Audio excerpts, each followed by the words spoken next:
Yo, yo, hello. It's Uma Day. Wow. Tila, what's up? Woody's in the middle of his remake, no remake, back to background. I hope it's fun. I hope you enjoy it.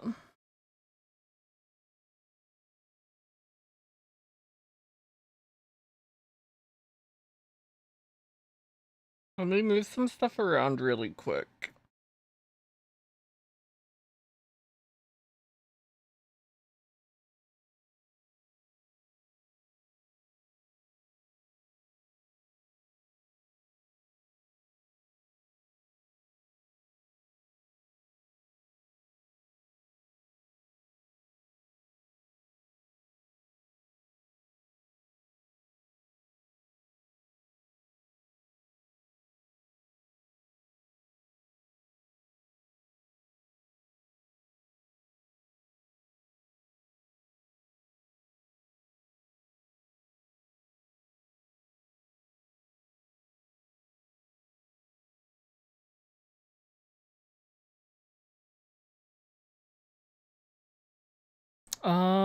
Okay, I think we have moved everything where I need it to be.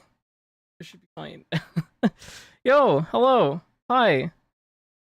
Uh I just threw up a playlist of a bunch of Umamusume music, so we're gonna have that going. If you're on the YouTube stream, that music won't come through. Cause I'll get copyright struck a bunch, probably. And I don't want to have to deal with that. So that music will only come through on the Twitch. And then I'm also local recording without the music as well, so I can edit stuff and throw it up. And we'll have a condensed version of this with some additional stuff probably up as a YouTube upload. Hopefully Monday. Hopefully Monday. But we'll see.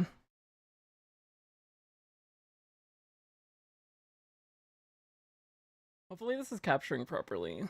Oh, it is. I'm gonna hide chat. We'll pull chat up every now and then.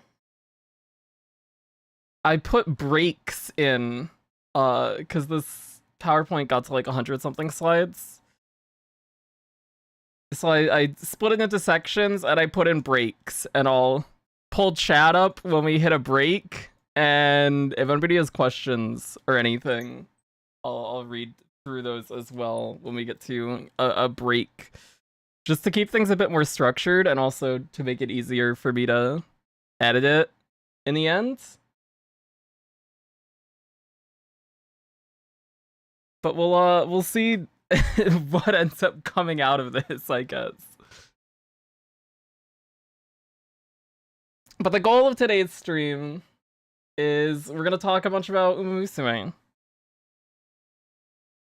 The series as a whole, the Gacha game, all that kind of stuff. And hopefully it'll be a fun stream.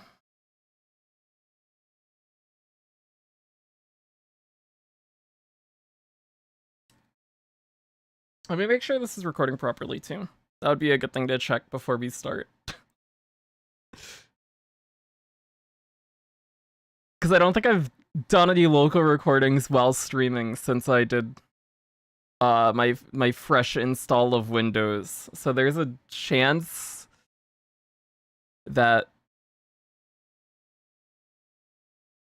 some of these settings are broken. But it looks like it's fine. It looks good from what I can see.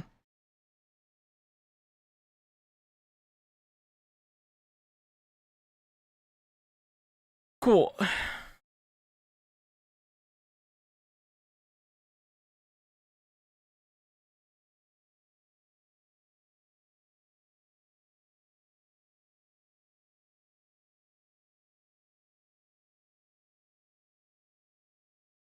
It would also be a good idea to split the recording into parts whenever we hit a break. I'll do that as well. That'd be a smart thing.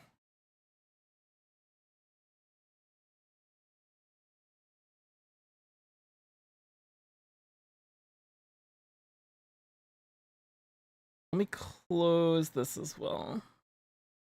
All right. Let's get into it. Let's do it. This is going to be a stream where I talk about Umamusume for like an hour or 2 hours, depending on how long it takes to get through this PowerPoint that I put together. Hopefully, I don't yap for too long. Hopefully, the PowerPoint will keep me in some kind of a good structure. We'll see what happens. But Umamusume, Pretty Derby, Gacha is dropping globally next week, so I thought it would be a fun idea before the game comes out to have a stream where we just talk about it. I did something similar to this for Wuwa and for ZZZ as well, and I thought that that was a fun time. So we're gonna do it again, but this will go into a bit more detail than we have in the past. Let's talk about Umamusume. What is Umamusume? What even is Umamusume? Before we start, here's a page of references. This is all the stuff that I have looked at in the process of making this. Game Torah is a really good resource for English-speaking Umamusume players. It has a bunch of information on the JP version. It also has, in the settings on the top right of it, you can change region and it'll just show you content that exists in that specific release. So the JP version, Korean version, Taiwan version, and global as well. They have a lot of information on game mechanics, guides for certain scenarios, a bunch of stuff. It basically has everything.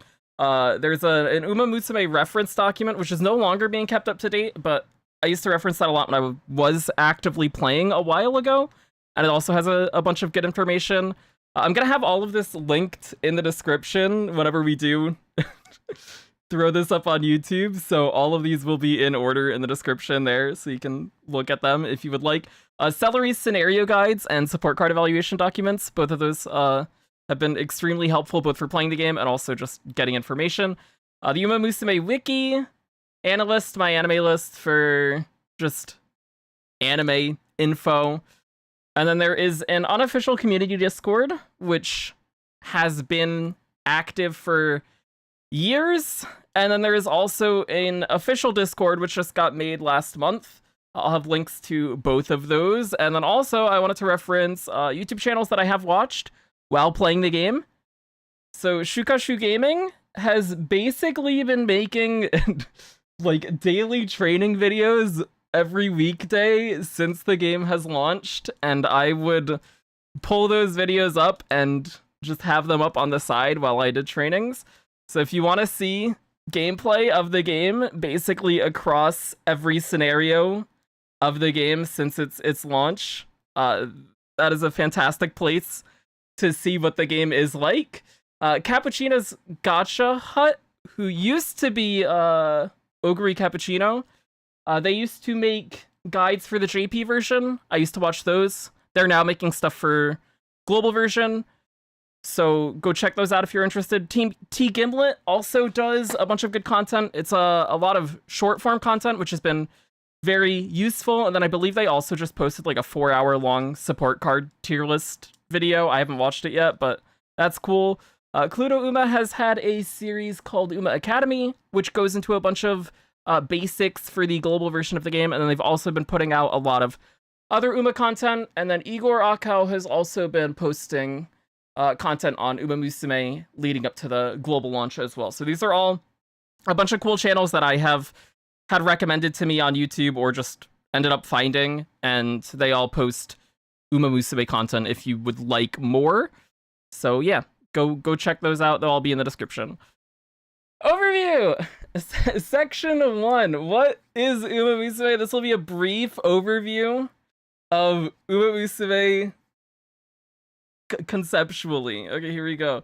Umamusume is a multimedia project that was started by Cygames in 2018. It does multiple anime series. So it started with Umamusume Pretty Derby Season 1, which dropped in 2018, and then the Gacha game ended up coming out in 2021. There have been multiple manga series. There are multiple live concert events. The sixth live event just happened, I believe, last month. The Gacha game released in 2021. It was set to release a while before then, I believe in 2018, and then it ended up hitting delays, and then COVID happened, and it ended up launching in February of 2021. It's set to release next week in English. And it's peak fiction. It's so good. If you like sports, anime, if you like running, if you like cute anime girls, it is for you. A general concept of Umamusume is normal horses don't exist in this world, and instead we have horse girls, which inherit the names of race horses from our real world. The series is very focused on Japanese horse racing, so it's a lot of Japanese horses that you're going to end up seeing. The stories and races that are shown throughout the series do largely follow real life history, so the results that you are seeing in races for the vast majority of the time are just based on real races that have happened. Of course, with some dramatization and characterization that they have taken liberty with to flesh those stories out more in the way that they would like to. And not only are the horse girls elite athletes, they're also idols. Oh my gosh, I love idols. So they perform winning live concerts after races as a way of showing their appreciation to their fans. The anime series mostly just focuses on the races. You do get songs every now and then, but you do get a little bit more idol content in the gacha. The fourth scenario, Grand Live, is very, very focused on the idol aspect. All of the horse girls are female in this world. There are no horse boys, but each Umamusume has an accessory on one of their ears. If the accessory is on the right side, then the real-life horse was a sire, which is male. If the accessory is on the left side, then the real-life horse is a mare or a female. A good amount of relationships that you end up seeing between characters throughout the series are determined by the racing eras that they were present in, that their careers happened in, and their rivals that they had, or parent-child relationships. A lot of people, especially with Cinderella Grey airing now, will bring up the moments that Maruzensky and Sakura Chiono have, because they were a parent and child. Horse girls normally have a 3-year racing career. These are split in the Umamusume world into a junior, classic, and senior year. However, time and ages throughout the series are very weird, and you don't really focus on that too much. Races in Umamusume are split into two major bodies. There are regional races and national races, and they're both governed by their own organizations, and they have their own unique rules. Most of the series is focused on the national races, and in the nationals, there are 2 different series that people race in. There's the Twinkle series, which is where most of what you're going to see ends up happening. And then there's also the Dream series, which is basically when a horse has retired or their career has ended, they move into the Dream series, and it's more of a what-if series as a way of keeping characters around in this school that they all go to, Tracen Academy. Races are split into a bunch of different classifications. There are graded races, which are G1, G2, and G3. There are open races, there are pre-open races, and then there are debut races and maiden races you'll see in the Gacha game. If you end up losing your debut race before you can enter any other race, you'll have to do a maiden race, and you have to win a maiden race before you can actually qualify for anything else. I thought it would be a fun idea to talk about some of the important G1 races that end up popping up throughout the series. So we're not going to talk about every G1 because there are like 34 of them, but we'll talk about the ones that end up coming up the most throughout the anime. There are the Triple Crown races. So these are classic races that are only available for a horse girl during their classic year. In real life, they're races that are only available for 3-year-old horses. So it's a once-in-a-lifetime shot at each of these races, and then once you're older than 3, you no longer qualify for any of them. The Triple Crown consists of the Satsuki Show, the Japan Derby, and the Kika Show. There's also the Triple Tiara, which is basically a female exclusive equivalent to the Triple Crown, where the Triple Crown is for any 3-year-old horse regardless of gender, the Triple Tiara is exclusively available just for fillies or female horses. And this consists of the Okasho Oaks, or Japanese Oaks, or Japan Oaks, depending on what you're looking at. It'll be referred to in any of those ways. And the Shukasho. The Shukasho is the only race out of these 6 that is not a classic race. And then another 5 races that tend to pop up quite a bit throughout the series are the 2 Tenno shows. There's one in spring and one in autumn. There's the Japan Cup, the Arima Kinen, and the Prix de l'Arc de Triomphe. Who am I? Why am I talking about this? Hi. Hello. An introduction like 10 minutes in, I'm SwiftShadow, or Swift for short. I got into Umamusume back in 2022. I ended up watching it and Love Live at the same time, so I got a whole bunch of idol content that year.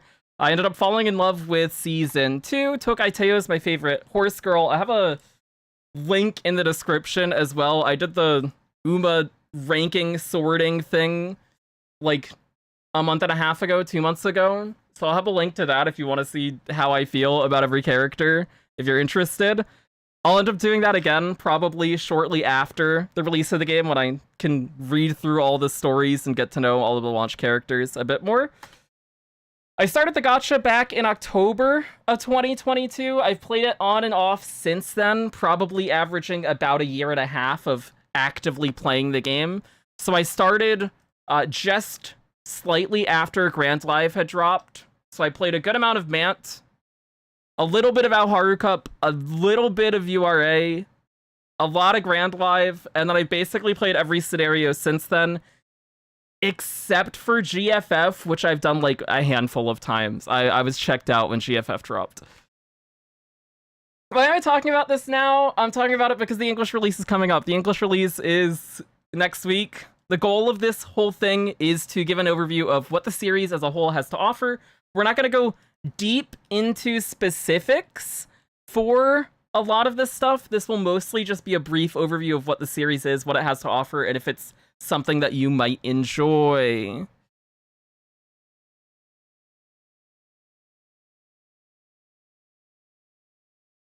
Overview done! Wow, I'll pull chat up. Hello. Hello, chat. Slabashio, how's it going? Ayo, how's it going? I hope you're both doing well. I need to drink water. I'm yapping too much.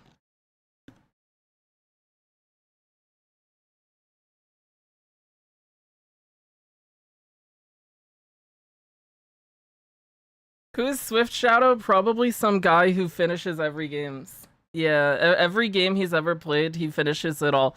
The real SwiftShadow probably wouldn't. The real SwiftShadow probably, like, speed runs one game only and then never plays anything else.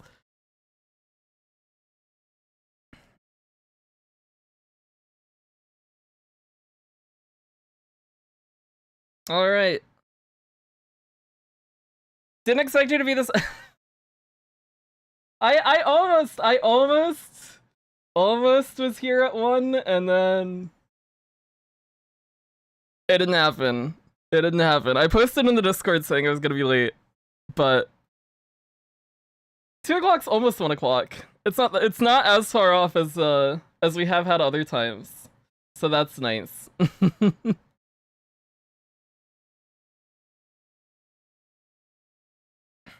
Also, a question: how old is when the junior starts? So the junior is normally like 2-year-old. Classic year is 3 years old. And then senior year is like 4 and 5. Sometimes it spans a bit more than a year and they just condense it.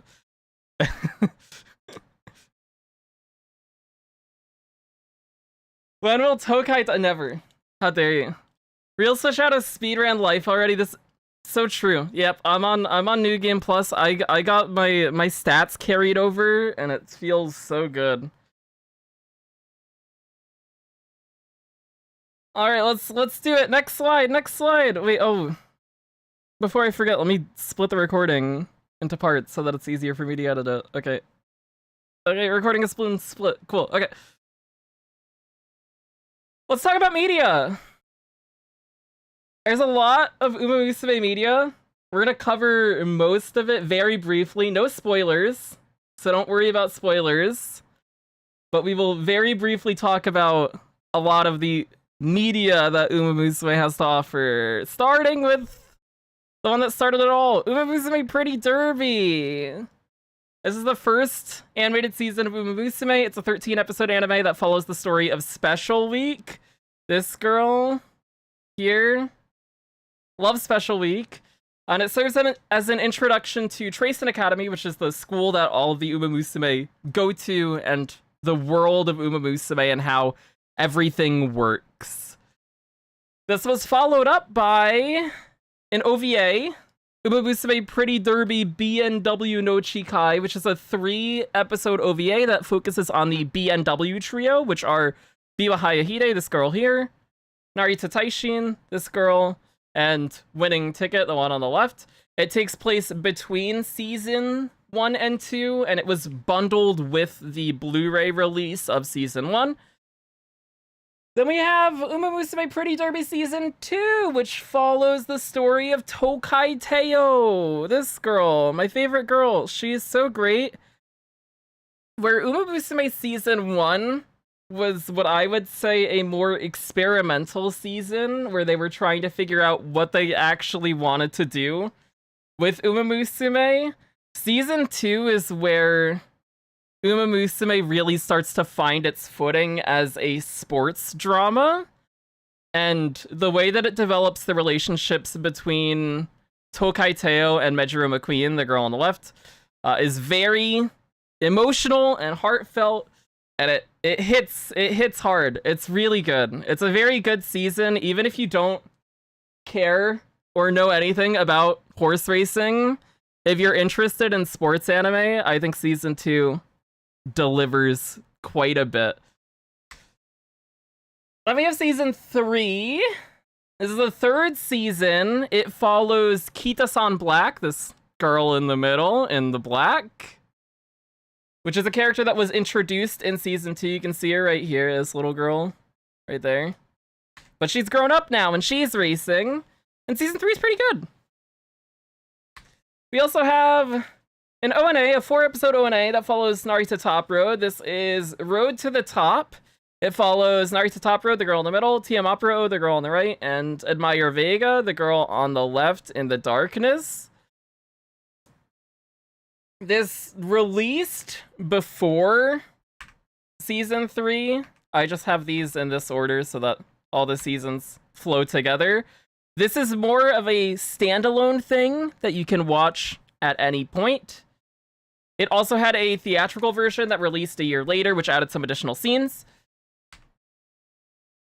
Speaking of theatrical releases, we have the movie Beginning of a New Era. This is a movie that's focused on Jungle Pocket, the girl here on the bottom, Agnes Takion, this scientist girl here on the left, Dansu Flame, the girl on the right, and Manhattan Cafe, the girl in the middle here. You can also see Opera O's up here. Wow, Opera O's so cool. The movie's fantastic. I would say that it is a visual masterpiece. They really went all out, and you can see where the gacha money has been spent. It is an extremely pretty movie.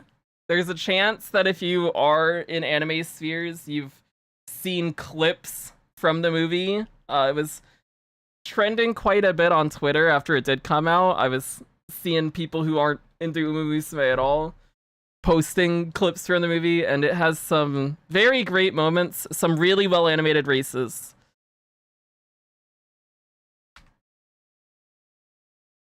Now let's talk about Cinderella Grey. Cinderella Grey is airing right now.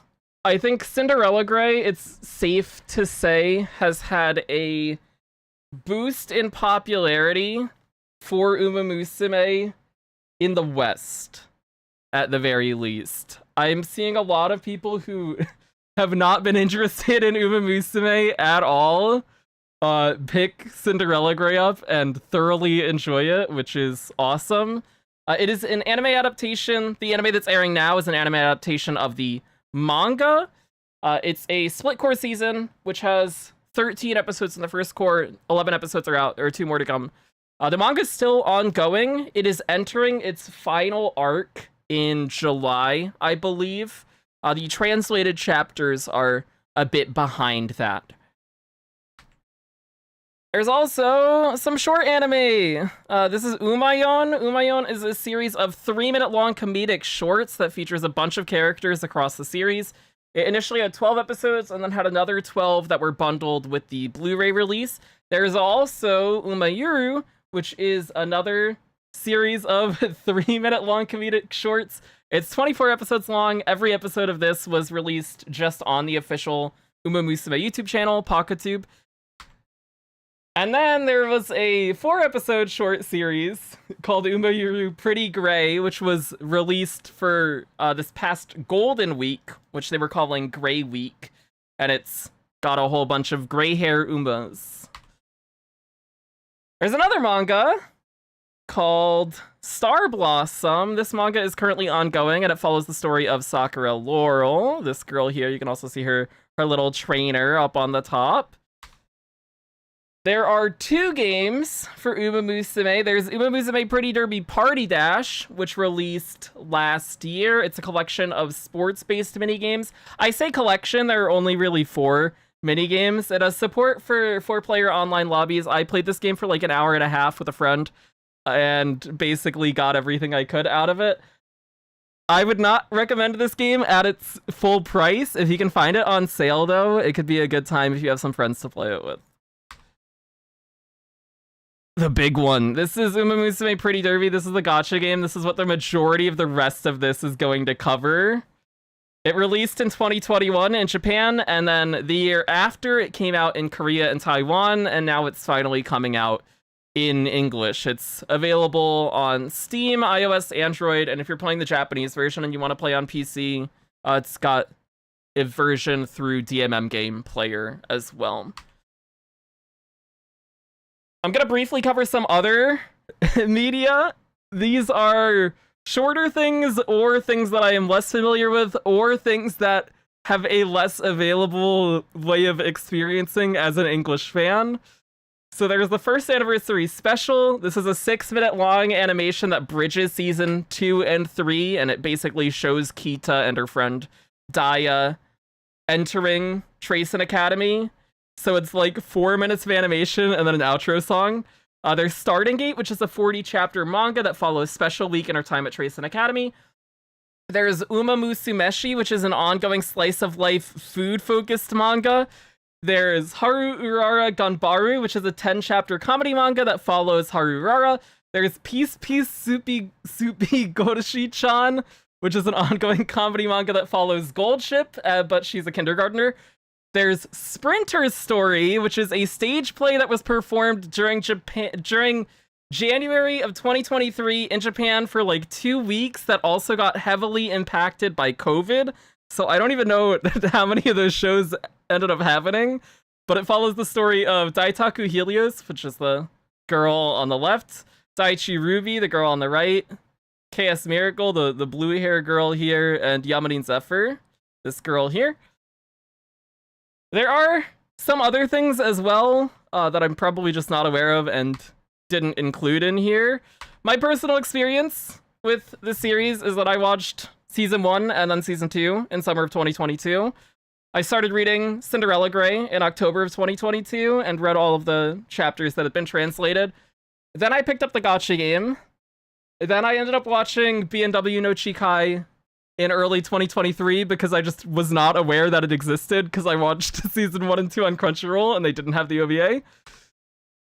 Then I watched Road to the Top as it aired. I started reading Star Blossom in May. The first translated chapter ended up dropping in April. I watched Season 3 as it aired. I played Party Dash for an hour and a half when it dropped. I watched Beginning of a New Era at the end of last year in December, as soon as I could end up getting my hands on it. I'm watching Cinderella Grey anime now, and I watched Umayon this past week, like 2 days ago. If I was going to recommend where to start with the anime, I think there are 3 valid starting points, and you can pick any of those, and you'll have a good time with the show, just whichever one interests you more. The first point would just be starting with season 1 of Umamusume, but I know there are people who are not super interested in season 1 because it is a bit more cutesy and slice of life focused. It was that more experimental season, as I would like to call it, but it does give a good introduction to the series, and then you can continue on with the OVA, then season 2, then season 3. The place that I personally recommend that people start is with the ONA Road to the Top, the 4-episode ONA, because 1, it's very short. 2, it is available for free to watch on their YouTube channel, so it's very accessible. And it tells a really great story, and because it is short, and it's focused on just 3 characters in 1 year of their career, you get good characterization for the 3 mains that are there, and the races are very, very, very well animated, and then it also leads directly into the movie, so you can watch that right after. You could also just watch Cinderella Grey, which is basically its own standalone spin-off, so you could start there, and it's airing right now, so it's a good time to start. And personally, as somebody who is caught up on all of the translated stuff for the manga, it is my favorite story that Umamusume has done, and the anime adaptation has been fantastic so far. They're actually just nailing everything. You can watch it anywhere. It can lead into whatever, so if you're interested in what's airing right now and you think you like Ogre Recap, start with Cinderella Grey and then just pick one of these other 2 things afterwards and do that. And there's music, because the Horse Girls are idols. There are 12 starting gate albums, 27 winning live albums, a whole lot of other albums and singles. There have been 6 live concerts. If you're watching the stream on Twitch, I have a playlist of just Umamusume music, which has been going this whole time. If you're watching the live stream on YouTube, I'm not playing that music because I don't want to get copyright struck.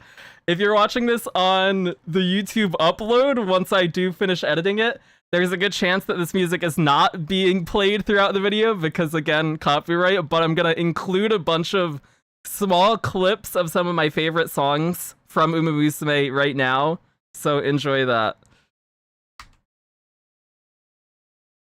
Wow, media done! Yay! Hello, chat. Hello.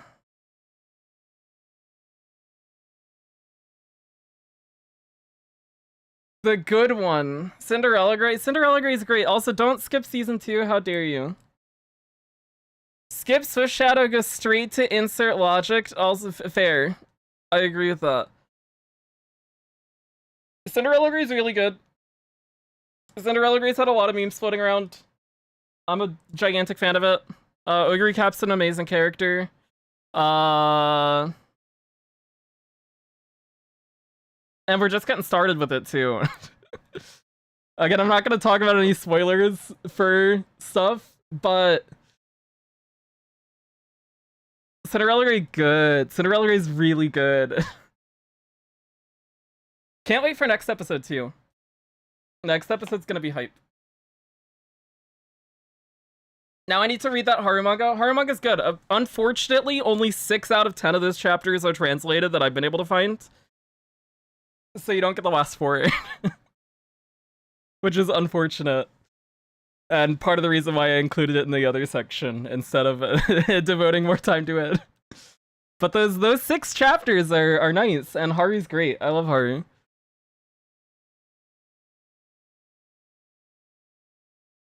I need to drink more water.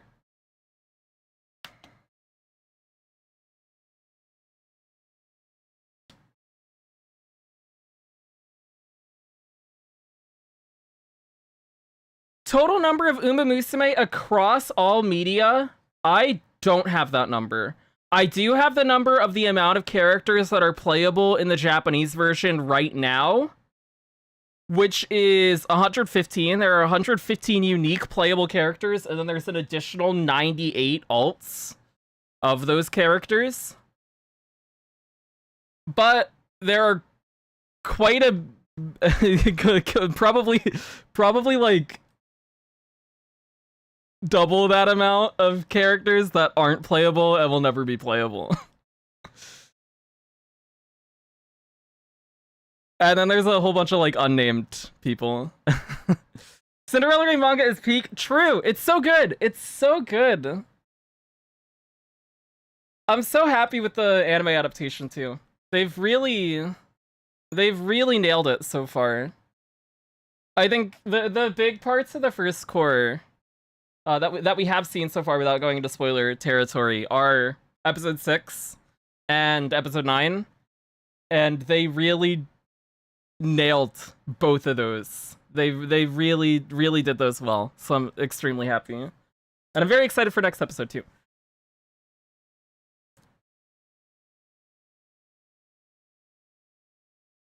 Also, Dexter's, I hope you're doing well.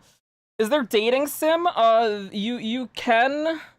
There are events where you date. Yes, there are periodically events where you date.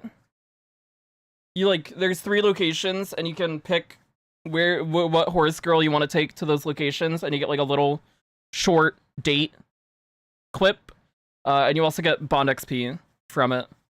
Sometimes that's collab related too. Like, sometimes those dates are all KFC related. And you just get to see Ogre, like, order 900 something buckets of chicken from your phone. So that's fun.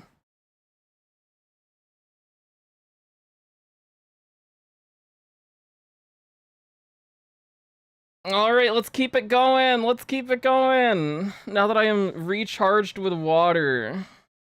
Also, I need to split the recording again. I keep forgetting.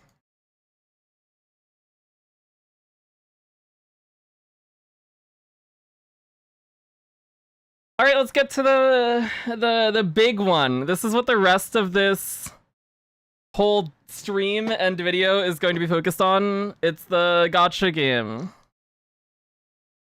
From here on out, everything's going to be focused specifically on the Gacha game. I'm going to be mentioning things that are present on both the Japanese version and the global version, but this is mostly going to be focused on things that are either going to be present at launch on the global version or things that matter for global players. The global release is set for June 26th. Depending on your time zone, the game could be available on the night of June 25th.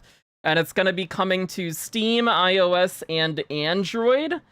The general idea of the game is that it is a racing sim where you play as a trainer, and you go through 3 years during your trainings, the junior, classic, and senior year of an Umamusume's career, and you guide them to try and be the best Umamusume that they can be. The Umamusume that you train in those trainings are then saved out, and you can use them in other modes, or you can use them for inheritance, as people call it in the Japanese version. We finally got the English translation for it like 2 days ago. They're calling it inspiration for future trainings. And then there's also PvP with other players where you use teams of Umas that you have trained. Let's talk about a whole bunch of general information on the game. We're just gonna go, again, I'm not gonna go super into specifics, but we're just gonna hit a bunch of things at a surface level here that are kind of important to know. So every Umamusume has 5 different stats, which are the following. There's speed, stamina, power, guts, and wit.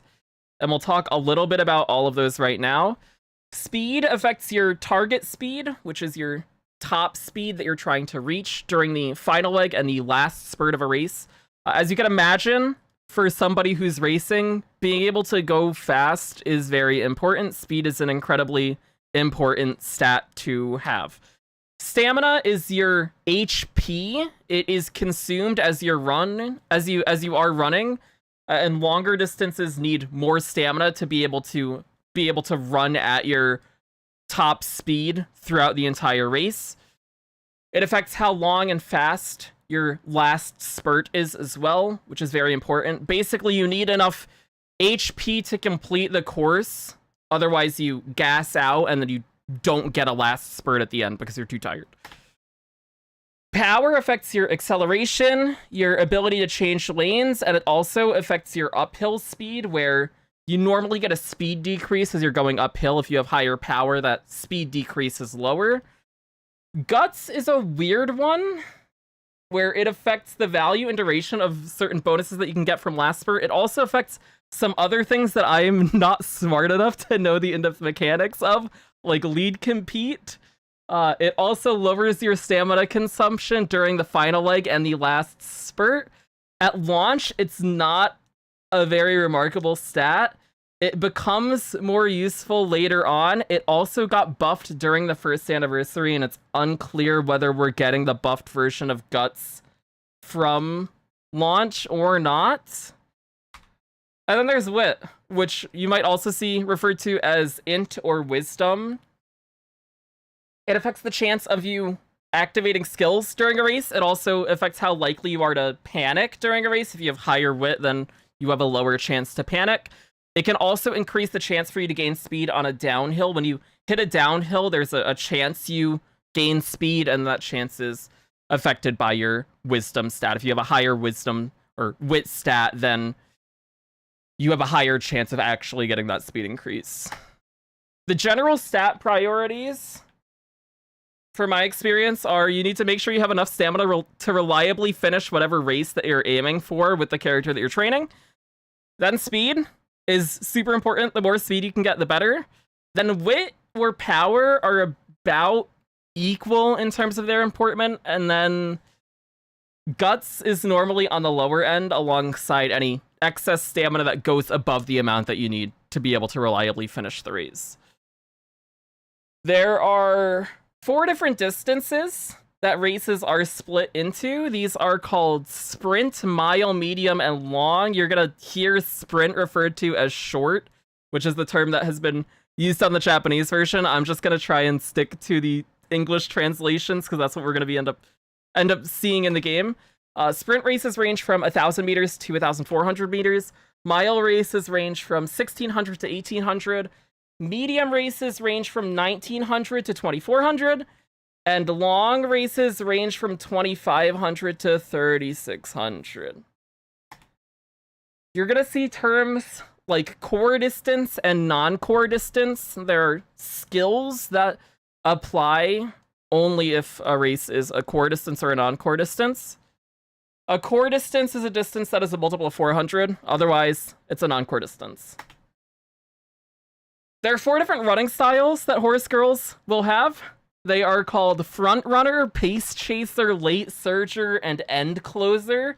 Those get shortened to front, pace, late, and end in the game.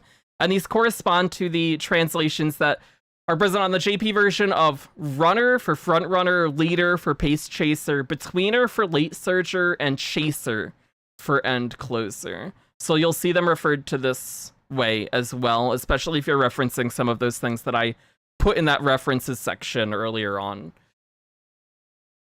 There are 2 different types of stamina systems in the game, not to be confused with the stamina stat of your horse girl, but the stamina that you use to actually do stuff in the game. There is TP and there is RP. TP, or training points, have a cap of 100. You get 1 every 10 minutes, so you get 144 every day. You spend 30 TP for every training that you do. RP, or race points, have a cap of 5. You get 1 every 2 hours. So you get 12 a day. And you spend 1 RP per stamina, per team stadium race. Neither of these systems has an overcap. And there are items that you can use to recover them. You can also spend carrots, which are the premium currency. You'll also see them referred to as gems or jewels, or carrot gems or carrot jewels, depending on who you talk to. Don't ever do that unless you're spending a lot of money on the game. Don't do that. You get enough items to refill your stamina to fill whatever playtime that you are doing. Also, both of these stamina systems cap in less than a day. and there is no overcap, you're gonna cap on both of these a lot, especially your RP. It doesn't matter. Don't worry about it. Let's talk about launch rewards. These are the launch rewards that have been shown that we are getting. There are 3,750 carats. This is the currency that you use for pulling. You use 150 for a single pull, so this is 25 pulls. You get 100,000 money, and you get 50,000 support points. Money and support points are used for a variety of things. Support points are used for upgrading your support cards, leveling them up. Money is used for a lot of things to do with upgrading your horse girls. There's also shops that you can spend money in as well. You get 45 alarm clocks. Alarm clocks allow you to retry a race that you lose or do poorly in during a training. You have a limited amount of times that you're able to do that in a single training as well. But for important races that you want to win, you have clocks you can use to retry those races. 45 toughness 30s. These give 30 TP. So these are the stamina recovering item. This is used to train more. 30 goddess statues. Goddess statues are used to get character shards, which are the dupe currency that you get whenever you get duplicates of a character. And then you can use those to increase the rarity of the characters that you have. So characters start at 1 star at the lowest end. They go up to 5 star at the highest end. You can take any characters from whatever rarity they start at, whether it's 1, 2, or 3, up to 5 through character shards, and goddess statues can be used as replacement for those shards. They do get progressively more expensive the more shards that you buy for that specific character. Other important items to keep an eye on at launch are shoes. There are 5 different types of shoes. There are sprint, mile, medium, long, and dirt. You get these by doing races in a training that match these characteristics. There are also race garlands, or you'll see them called banners as well. There are garlands for every G1 race, so there are a total of 34 different garlands. Just like the shoes, you get these for doing G1 races during training. Both of these are used for awakening characters, which gives them additional skill hints that they have access to at the start of training. You're going to run out of these a lot early on. So use them on characters that you like and are actively using. Later on, they become a lot less of a problem. But starting out, you burn these pretty quick, and you don't have access to too many of them. There are character shards, which are the dupe currency. We'll talk a little bit more about them when we get to the gacha system itself.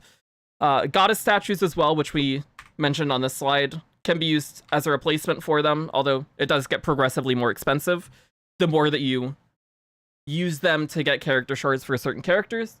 There are horseshoes. There are 3 different types of horseshoes. They're silver, gold, and rainbow. These are gained by basically trashing support cards that you don't need. So they're basically the support card dupe currency. You get silver from getting rid of R cards, gold from getting rid of SR cards, and rainbow for getting rid of SSR cards. And then there are shops that refresh monthly that you can spend those different horseshoes in. There are also, and this is probably the most important thing on this slide, there are limit break fragments and crystals. They come in gold and rainbow. Gold are for SRs. Rainbow are for SSRs. These are used as basically a universal limit break currency for support cards. You need 20 fragments to get a crystal. 1 crystal gives you 1 limit break on a card of your choice. You don't get these super often. Don't waste them. Just make sure that you know what cards you are using and are good before you use these. Keep an eye on them. Don't waste them. It has been confirmed that the global version is going to be getting accelerated content. So there's been a confirmation that we are getting content at an accelerated pace. All of the events and banners that were present on the JP version are going to make their way to global, but it'll be at a faster pace with shorter gaps, is what they have said. They have also said that all of the duration of events and banners is going to stay the same as what they originally were. So we're probably going to get a decent amount of overlap, especially when it comes to banners. The way that story events work in Umamusume is a story event will last for 2 weeks, and any training that you do during that story event period gives you points towards the event, and you get rewards for hitting certain point thresholds, and you also get a bingo board currency, which you use on bingo boards for the event. Every story event comes with a welfare SSR card that you get specifically from that event, and you also get all of the copies that you need to fully limit break it as well. Initially, in the JP launch, there was a chance that you would just get unlucky with your bingo board stuff, and you don't clear your bingo boards because you're unlucky, and you don't MLB the card. That's not the case anymore, and there is a pity on every bingo board that once you hit a certain amount of like spins on your bingo board, you're just guaranteed to get the things that you're missing. So as long as you are actively playing the game, you don't have any problem with clearing out all of the event rewards.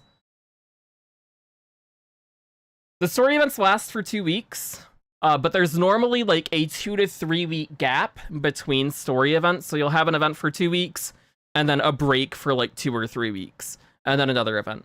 It seems like what they're going to do is shorten that gap down to maybe like a week per event, but we'll see what that pace is actually like when the game does release.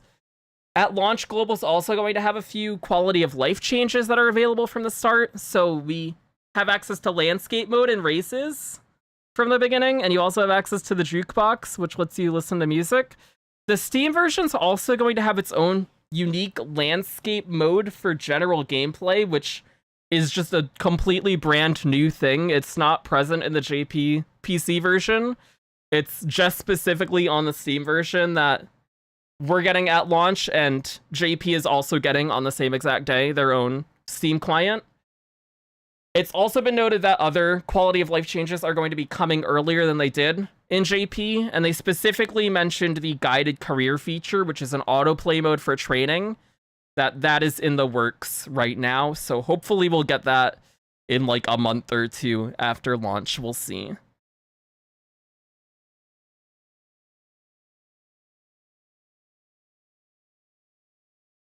I need water. My throat.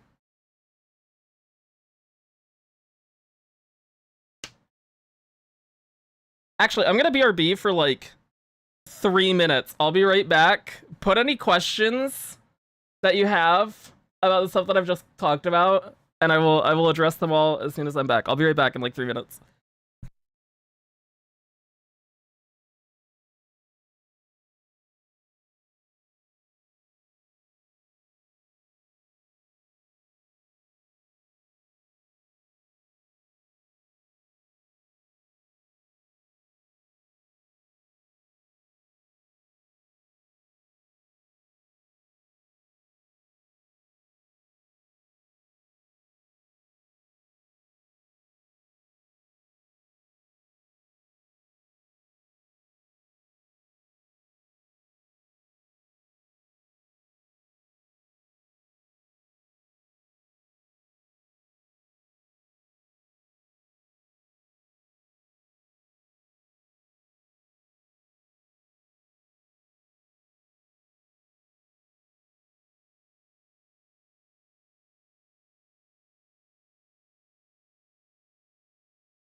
I'm back. Hello. What are our choices for client? If you're playing on PC, it's Steam client. But there's also an iOS version and an Android version, and there is like cross-play, cross-progression. You can use your account across all of them.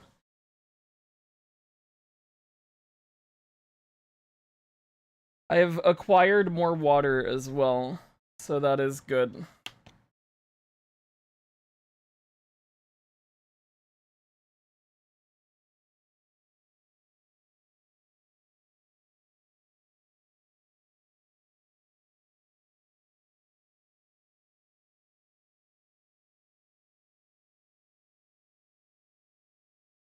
Oh, let me split the recording too, I forgot. Someday I'll remember. Favorite Uma? Tokateo. Tokateo is my favorite. Mobile! Mobile, thank you for the 77 months! Oh my god! I don't think the audio came through. Oopsie. Mobile, I hope you're doing well. How's it going? My top 3 are Teo, McQueen, and Rice in that order. That I would go Creek 4th and Narita Top Road 5th.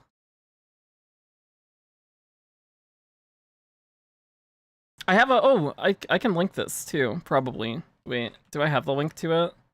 Somewhere. I did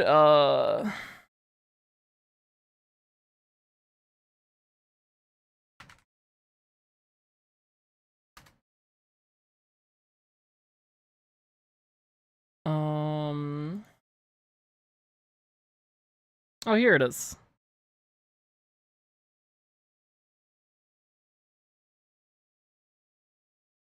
I did this Uma ranking sorter thing at the end of April, which is mostly accurate. I would definitely change a few things, but it's almost there. It's almost there. Finished first year of med school, doing some summer study, but relaxing otherwise. Awesome. I hope you get to enjoy your break. I hope your first year was good. I'm doing all right. Calvin, what's up? What did you miss? We talked about Umamusume media, we talked about what Umamusume is, and we talked about some basic info on the game. We're gonna jump back in a minute and talk about the gacha system. That'll be the next topic of discussion.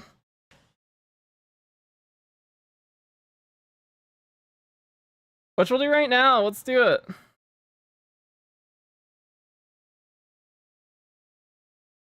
Let's talk about the big thing that everybody loves when it comes to a gacha game. The gacha itself. There are 2 different banners in Umamusume. 2 types of banners. There's a character banner and a support card banner. The way that gameplay works in Umamusume is when you do a training, you train 1 character, 1 horse girl, and you have a deck of 6 support cards. 5 of those cards are your own. The 6th slot is something that you borrow from somebody else. The rates for the gacha are, it's a 3% chance for a 3-star character, which you can see here. There's Bride Mechiro Ramunu and Bride Cesario. And it's also 3% chance for an SSR support card, which is the highest rarity of support card, which you can see here. There's the Bride Raincraft and the Bride Daring Heart. It is a 0.75% chance for each rate up on debut banners, or banners that have 1 or 2 rate ups. So here you would have, if you get a 3-star character, you'd have a 25% chance of getting Mechiro Ramunu, you'd get a 25% chance of getting Cesario, and then a 50% chance that you just get something from the general pool. The first banner that we're getting on Global should be Taya Maparao, which on that banner, because she's a solo debut, you have a 25% chance of getting her when you get a 3-star. And then the other 75% chance is just stuff from the general pool. It is a 200 pull spark. There's no pity, no carryover between banners. So you could, in the worst case, you go 200 pulls on a banner, you get absolutely nothing. Every time that you pull, you get a trade point. And then when you hit 200 of those, you can just buy out whatever is on the rate up. Let's talk about reruns next, which we're not going to be seeing much of at the start, but it's still important to talk about.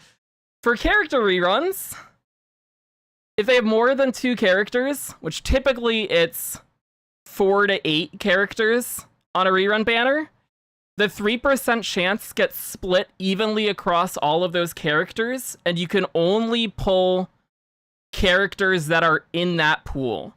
So if you were to pull on this banner and you get a 3-star, that 3-star is one of these 8. And they all have an equal chance of showing up.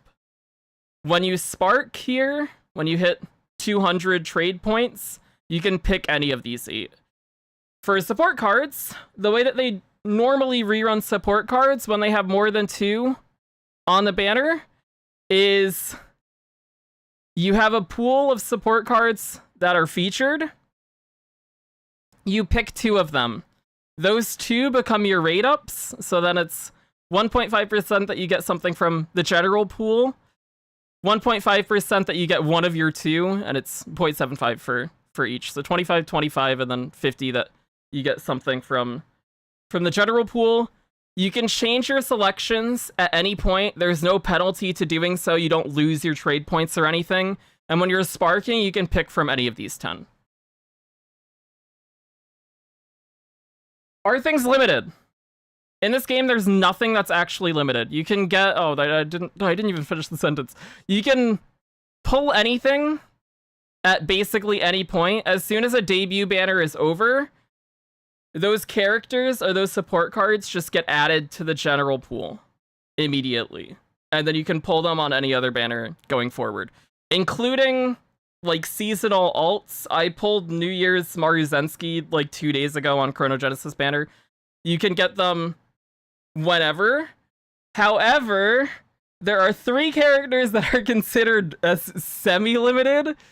And what that means is periodically you'll receive a selector for like anniversary, or there are paid opportunities where you can buy a selector ticket and it just lets you pick a character that you want from the general pool.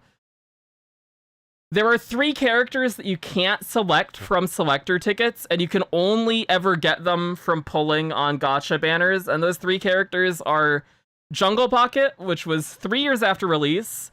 There's Gentle Donna, which was at 3.5 anniversary. And there's Orfevra, which is at 4-year anniversary. That's these 3 characters specifically. Do dupes matter in this game? For characters, no. You get character shards every time you get a dupe. When you pull a rate up character on a banner, you get 90 shards. When you pull an off-rate character, you get 60. That counts for when you get the character for the first time, and also when you pull them as a dupe. You get the same amount of shards. To get a character 2 3-stars, it's 150 shards. So if you were taking a 2-star to a 3-star, it's 150. To get a character from 3 to 4, it's 200. To get a character from 4 to 5, it's 300. When you take a character to 3-star, they get their unique race outfit and their unique skill upgrades. At 4 and 5-star, you basically just get increases to your base stats. They're not super impactful. They don't really matter. And if you have a character that you really like, and you want to get them to 5-star because you really like them, you just buy the character shards with goddess statues anyways. For support cards, dupes matter a lot. For support cards, they start at 0 LB, and then you can limit break them up to 4 limit breaks. At base, when you have an SSR card, their level cap is 30. Every time you limit break the card, you get an additional 5 levels to the card's level cap. When a card gets to level 35 and when it gets to level 45, it unlocks additional bonuses. A lot of the time, those bonuses are really impactful, and certain support cards go from being basically just bad or not impactful at all to being extremely good when they hit certain limit breaks. The general gacha strategy for the game is you only really ever pull on the support card banner. Unless you're planning to spend a good amount of money on the game, you only really pull for characters that you really, really like, and most of the time you save and you pull for support cards. You always want to have at least 200 pulls for every banner that you're planning to pull on, because again, those trade points don't carry over, they just convert to horseshoes. When the banner goes away, you lose them. So you never want to go into a banner with less than 200 pulls, because then you can't spark, and then you lose all of the progress that you made. A lot of the time, too, especially if you care about power, you want to be able to spark twice. You want to have 400 pulls. If you're planning to try and MLB a support card that's really good, you want to have a lot of pulls. When a good support card that you want comes around, you basically spend enough to get it to its desired limit break, and then you go back to saving. Starting with the Grand Live scenario, which was the 4th scenario of the game, Cygames starts pushing friend and group cards that are specific to the newly released scenario. So with scenario 4, they released a friend card called Light Hello. She is extremely good for that scenario. And then that trend basically continues for every scenario afterwards. There's either a friend card or a group card that comes with the scenario, either at the scenario's release, or in the case of, I think it was Grand Masters, the Goddesses card dropped like 2 weeks after the scenario came out. And people got really mad, and Cygames said, okay, we're never going to do that again. So now it just comes at launch.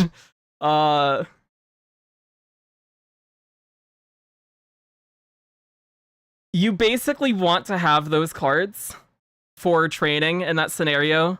They make your life easier. In JP right now, you get a new scenario every 4 months. It used to be at launch. You get a scenario every 6 months. I believe with Global, we're going to be on that 4-month pace. These scenario cards you don't have to worry about right now, but like a year from now, you're going to want to plan to either pull the scenario card for the scenario when it comes out, or because that 6th slot of your deck is a card you can borrow, you're locking that slot to borrowing the scenario card for like the next 4 months.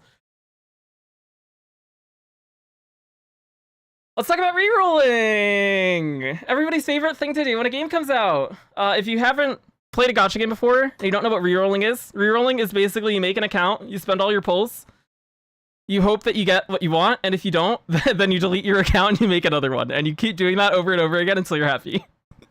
Or until you get fed up enough that you take the account that you have. That's best. Rerolling is extremely quick and easy to do in Umamusume, but you probably can't do it on Steam. For the DMM Game Player client, which is the PC client for JP, it locks your account to your DMM account. It's most likely going to do the same exact thing with Steam. As soon as you start an account on Steam, it's going to lock your Steam account to that account. So you're not going to be able to reroll on PC, which means you're going to have to do your rerolls on mobile or on emulator. And if you're planning to reroll, you do your reroll first on mobile or on emulator, and then you get the account that you want, and then you link that to your Steam account, and you play that account on your PC. Rerolling an account takes like 2 to 3 minutes. It has a guest account function. You can clear data for your guest account on the title screen. It's an extremely quick reroll. There's a tutorial that you have to do the first time. It takes like 5 to 7 minutes. You only need to do it once on that device, and then it gives you the option to skip it from then on. The reroll process, which before we even pull the slide up, I was thinking about it when I went away. I can load up the JP version on my phone and just do a reroll really quick, and you guys can see what rerolling looks like. So we'll do that right now, because that sounds fun to me. Let me move some stuff around really quick. Here. Hi, chat. Hi,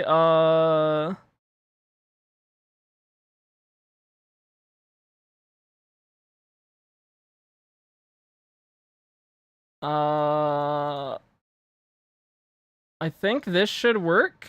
I hope this works. Does that work? It does! Oh my god, okay, cool. So right here on the title screen, this is all gonna be in Japanese because I'm playing on my phone. There's this button that has red, so you know it's a thing that matters and is important. And then I'm gonna click it, and what that did is that just deleted my account that I have on my phone. That's telling me I have my iCloud off. So now I have to like accept terms and conditions. And then it's gonna ask me about Game Center, which I don't care about. This is gonna ask me about iCloud. It's gonna ask me, oh shoot, I don't remember which option is which. One of these is play the tutorial, one of them is skip. Wait. Here, we're gonna translate it really quick. This is the true not Japanese speaker experience. Skip the tutorial, pick the green button. There we go. Skip it, and then it asks you to put in your name. That's me typoing my name. And then your gender, male or female. The trainer is basically a faceless entity, so your gender doesn't like change what you see. I believe certain scenes or characters will refer to you differently based on your gender. I don't know the specifics of that because I don't speak Japanese. And then we can skip all this stuff. This is all my rewards for playing the game. And then you go here, you grab all your if I can get rid of, okay, there we go. You grab all your stuff, you grab all your rewards, your launch rewards. We get 3,750 of these things, the carrots, which is enough for 25 pulls. You get a little bit more than that. And then you go here to the Gacha screen, and you go to the support card banner that's up. I have to pick cards because it's that's the banner that we have up right now. And then you spend all your pulls on your support cards. And we're just gonna skip, and we'll see if we get anything good. We did not get anything good. Sag. Oh, we can single the rest of them out.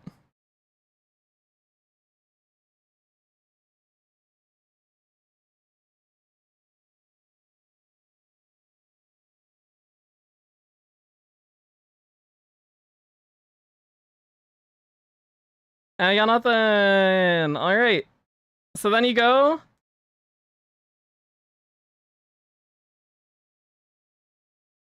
You go back to the title screen, and then you delete your account. And then you do it again. It's super quick. It's super easy.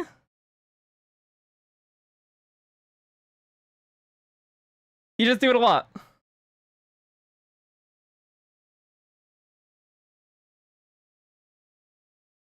Let's get back to the PowerPoint. Where's the PowerPoint? There it is. Hello. So that's the real process. You skip the tutorial. You spend all your carrots on your desired banner. And if you get good results, then you keep playing. And if not, then you go to the title screen and you get rid of everything. And then you do it again. And you keep doing it over and over again until you get a result that you're happy with. So let's talk about what's worth rerolling for. If you're rerolling for characters, just keep an account that gets whoever you want. We should be getting a 3-star character selector ticket in the mail as soon as you start your account. When I claimed the rewards just now as we went through, there is a ticket in there that we got. On the Japanese version, it's listed as a pre-registration reward. They have not talked about that as a pre-registration reward for the global version. I'm gonna assume, and most people are assuming, we're getting that ticket. If we don't get that ticket, things are very sad. What that ticket allows you to do is it allows you to pick your choice of one of the 9 3-star characters that are available at launch. You want to hold that ticket for about a week, because we're also getting, from the release celebration missions, which take a week to complete, a ticket that gives you a random 3-star character out of those 9. So you do those missions. Once you have played for a week, you finish them all. You use your random ticket. You get the random character. And then you use your selector afterwards, and you pick a character that you want that you didn't get from your random ticket, just so that you don't get 2 of the same character. So, rerolling for characters is not super valuable, and what you do want to target instead are support cards. You do your rerolls on the support card banner, and you go for the 2 best support cards that we have at launch, which are Super Creek, which is a stamina card, and Fine Motion, which is a wit card. Both of these cards are the best card of their stat type. They both have good staying power. You can literally still use Super Creek today in the current scenario, and it's still a good stamina option. Fine Motion, less so. Wit cards have gotten quite a bit better. Other notable cards that you can keep an eye out for are Tazuno Hayakawa, who's a friend card, Vodka, which is a power card, El Condor Pasta, which is a power card, and any of the speed SSRs. You might see less value from the 2 power cards at launch. It seems like launch decks, especially when your cards are lower leveled and are less strong, are going to be very speed focused, stamina focused if you're training for medium or long. And then you also want to have your wit card as well, which makes these 2 even better than the rest of the pack. Is Super Creek basically carries any stamina needs that you have, and then Fine Motion carries your wit.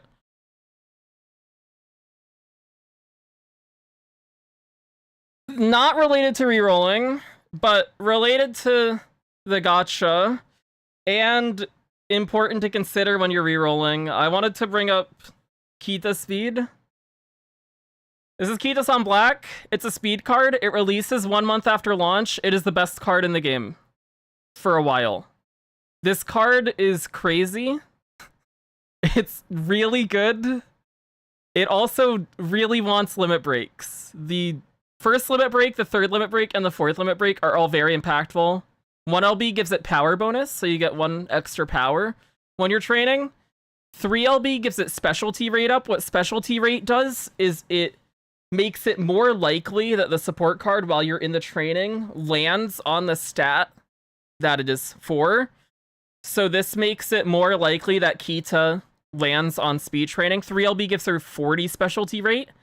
4 LB gives her 80 specialty rate. It doubles the specialty rate. Every level from 46 through 50 gives you an extra 8 specialty rate. You can basically run this card in every deck that you do for training for the next 2 years or more, and it's always either going to be the best speed card that you can be running or a great option.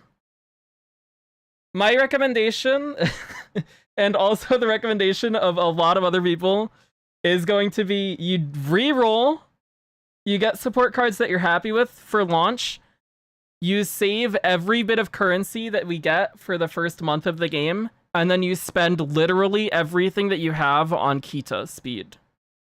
And you hope that you MLB her. And if you do, you're happy. This card's crazy. It's really good. I also wanted to talk about a character as well, just so that I felt weird only having a support card on there. So we're gonna talk about X-Ogre as well. Christmas Ogre is really good when it comes to characters. I mentioned earlier, you only really pull for characters that you really like, or the other time when it's worth considering characters is when a character is really good, or fills roles that are what your account is looking for. And Ogre fits both of those for probably a lot of people. Ogre released 9 months after launch. She released at the end of November.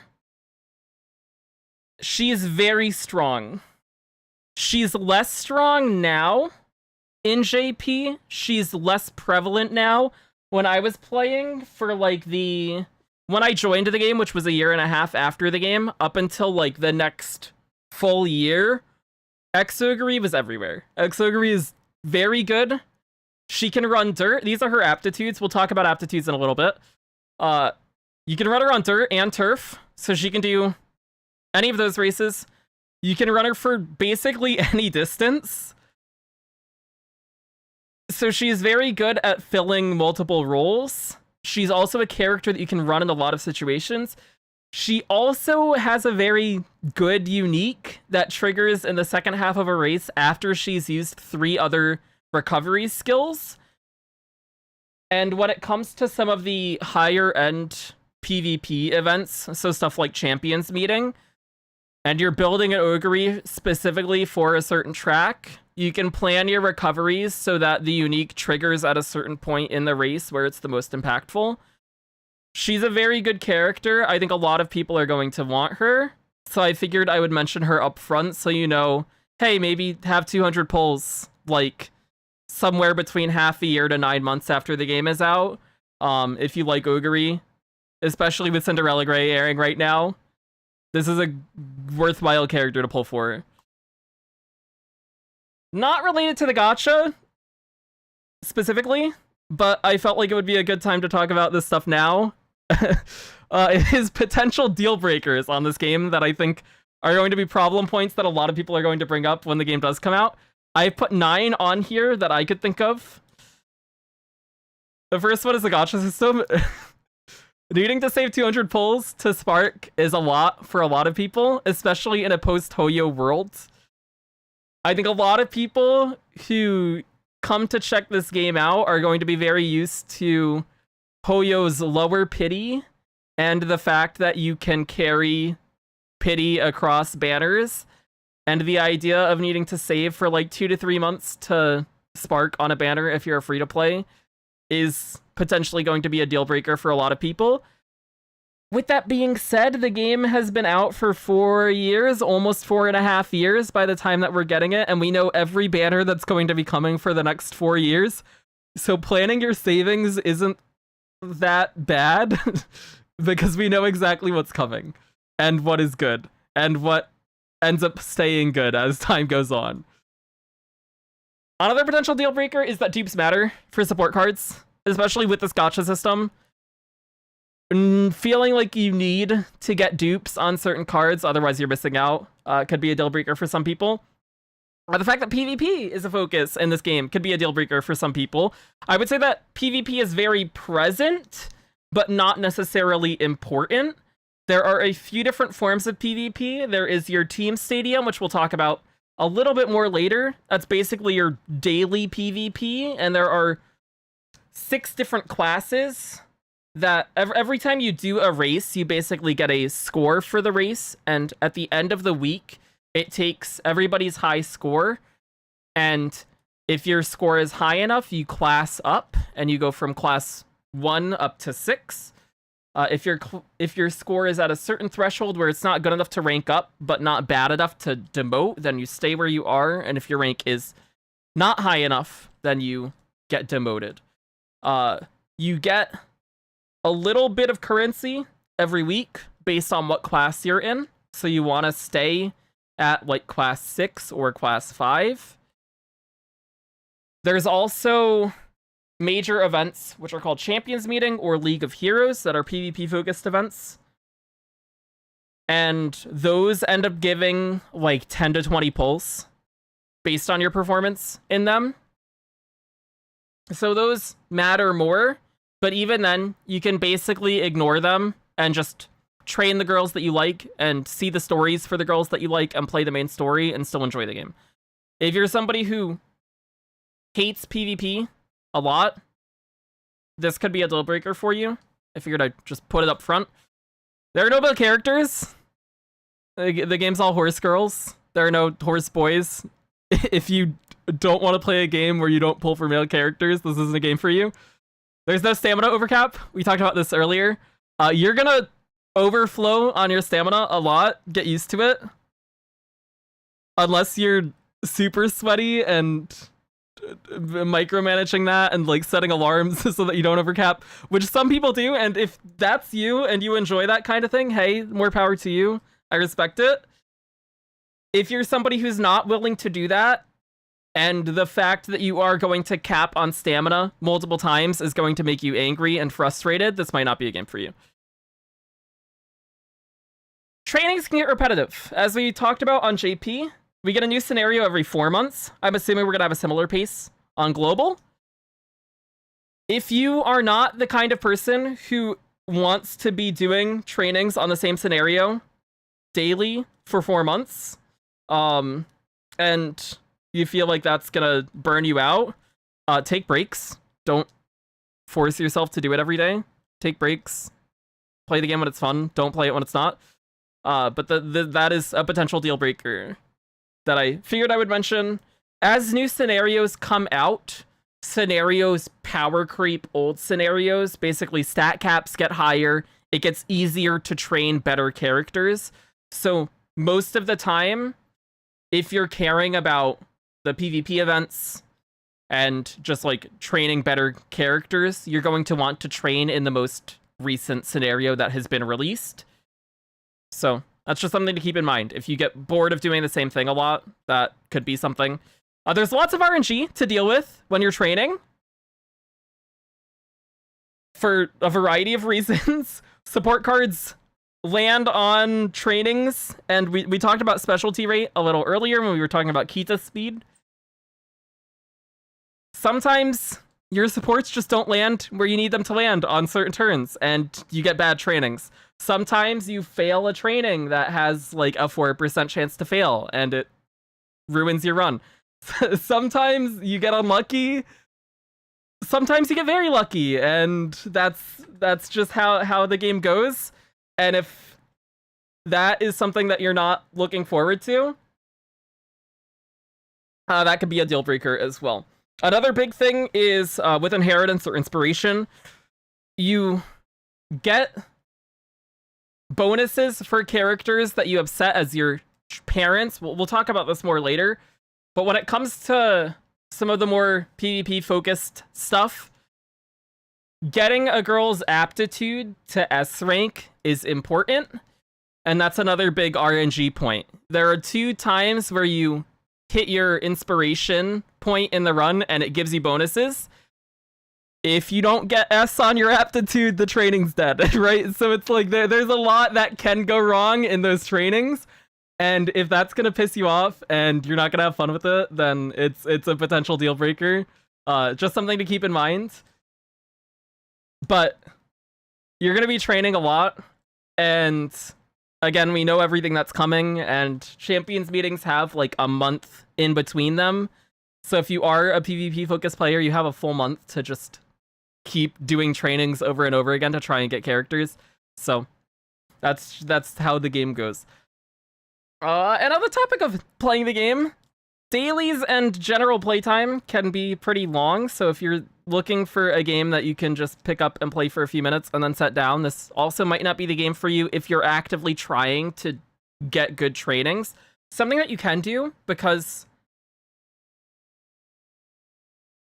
one of the daily missions that you have to do is completing a training. Something that you can do is pick a character that has a fan count check. The characters at launch that have fan count checks in their training are the following characters. There are 3 stars, which are Ogre Cap and Mejiro McQueen, that have a fan count check on turn 24. There is another 3-star, Silent Suzuka, who has a fan count check on turn 27. And there is the 1-star Haru Urara, who has a fan count check on turn 37. And the 2-star Mayano Top Gun, who has a fan count check on turn 37. something that you can do is go into a training with one of those characters. You rest for the entire training. So you just keep clicking the rest button over and over again. That's your whole training. You win your debut race, which satisfies your daily mission for winning a race in your training. And then you hit your fan count check whenever those turns come around. And you fail the fan count check, and it ends the training, and it counts as completing a training. It cuts the amount of time that you need to do that training down by quite a bit to like under 10 minutes. If you're actively aiming to get good characters, that's probably not the way that you're going to want to train, but if you just need to get your dailies done quick, that is an option. And it cuts your dailies down from being like a 30 to 45 minute thing to being like a 10 to 15 minute thing. So that is something worth noting. Trainings take a bit. When I did a URA training yesterday, which we'll show later, it took like 20 minutes with skipping all of the text. If you're reading the text, it's going to take longer. And if you're doing multiple trainings a day, it's going to add up. So you're going to be doing trainings for like an hour or two if you're skipping text and you're wanting to burn all your TP and stuff. So there is a good amount of time that you can put in if you want to. If you don't, it's fine. If the fact that you're not going to be putting that time in is going to be something that frustrates you, then this might not be a game for you. And lastly, the game is over 4 years behind. The Japanese version of the game has been out for close to 4.5 years now. It's like 4 years and 4 months. If you are a person who has a lack of interest because the game is old, or knowing that you're going to be 4 years behind the Japanese version is going to tilt you, then this also might not be a game for you. There are a lot of positives that can come with the foresight that being behind gives, but it is a very valid opinion to just feel like you're constantly behind, and it can definitely make the game less interesting for people. With that being said, I love the game. I think the game is really fun. Some of my favorite characters that are in gacha games come from Umamusume, and the Raising Sim gameplay is extremely fun, in my opinion, if you are into Raising Sims. Wow, that section went on for a while. Oh, that was like a half hour. Jesus. I'm gonna remember to split the recording this time. Hello, chat.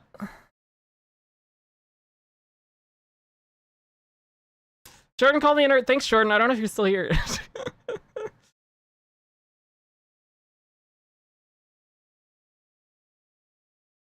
Did I nuke my account for the guide? I did not. I did not nuke my account for the reroll. My account is backed up on my PC and on my iCloud, so I still have access to that.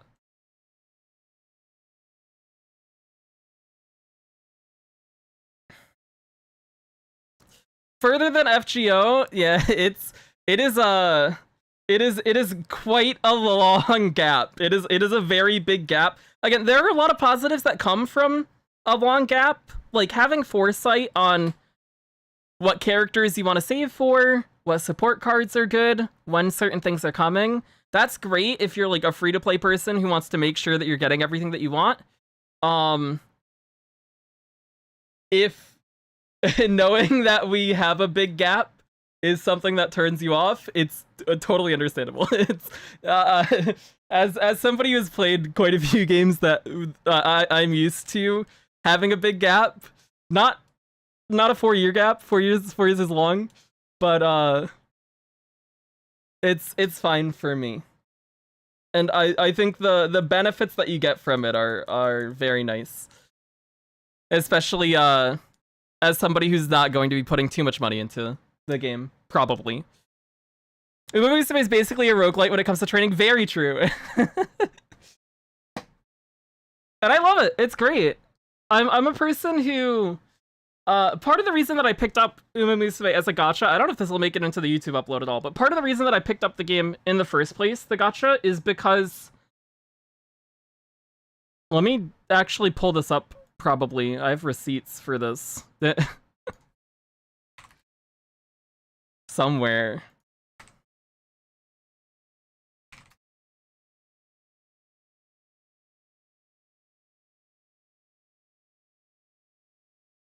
Yeah. Oh, here it is. I actually have the receipts. Wow, that's crazy.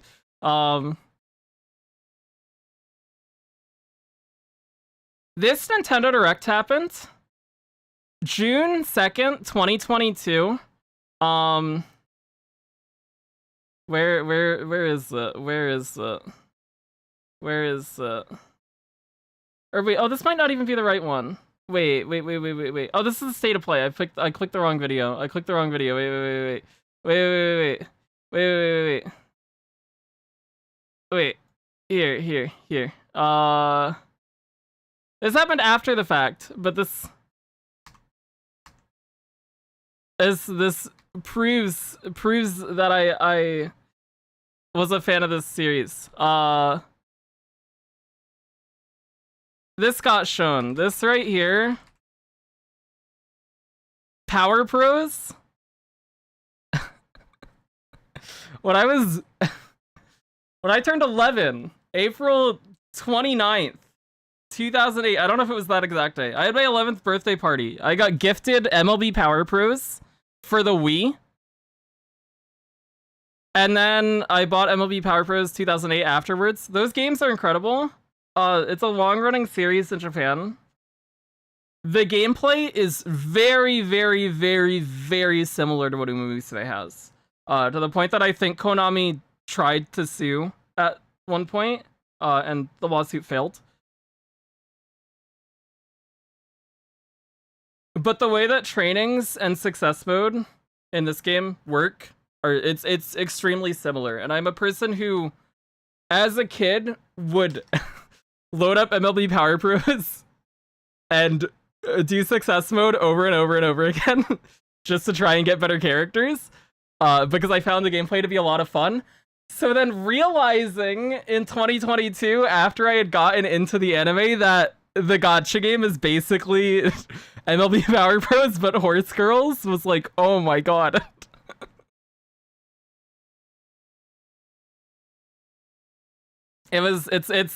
I love the Raising Sim gameplay. It's a big plus for me, I would say.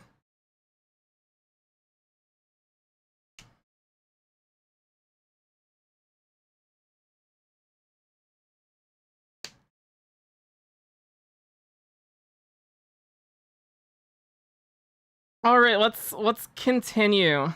Let's do it.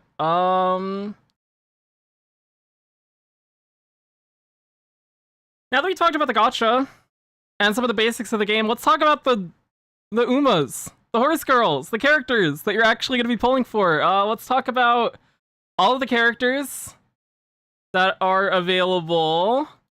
In the Japanese version, there are currently 115 unique playable characters, and then there are additional 98 alternate versions. So it's a total of 213 pullable characters.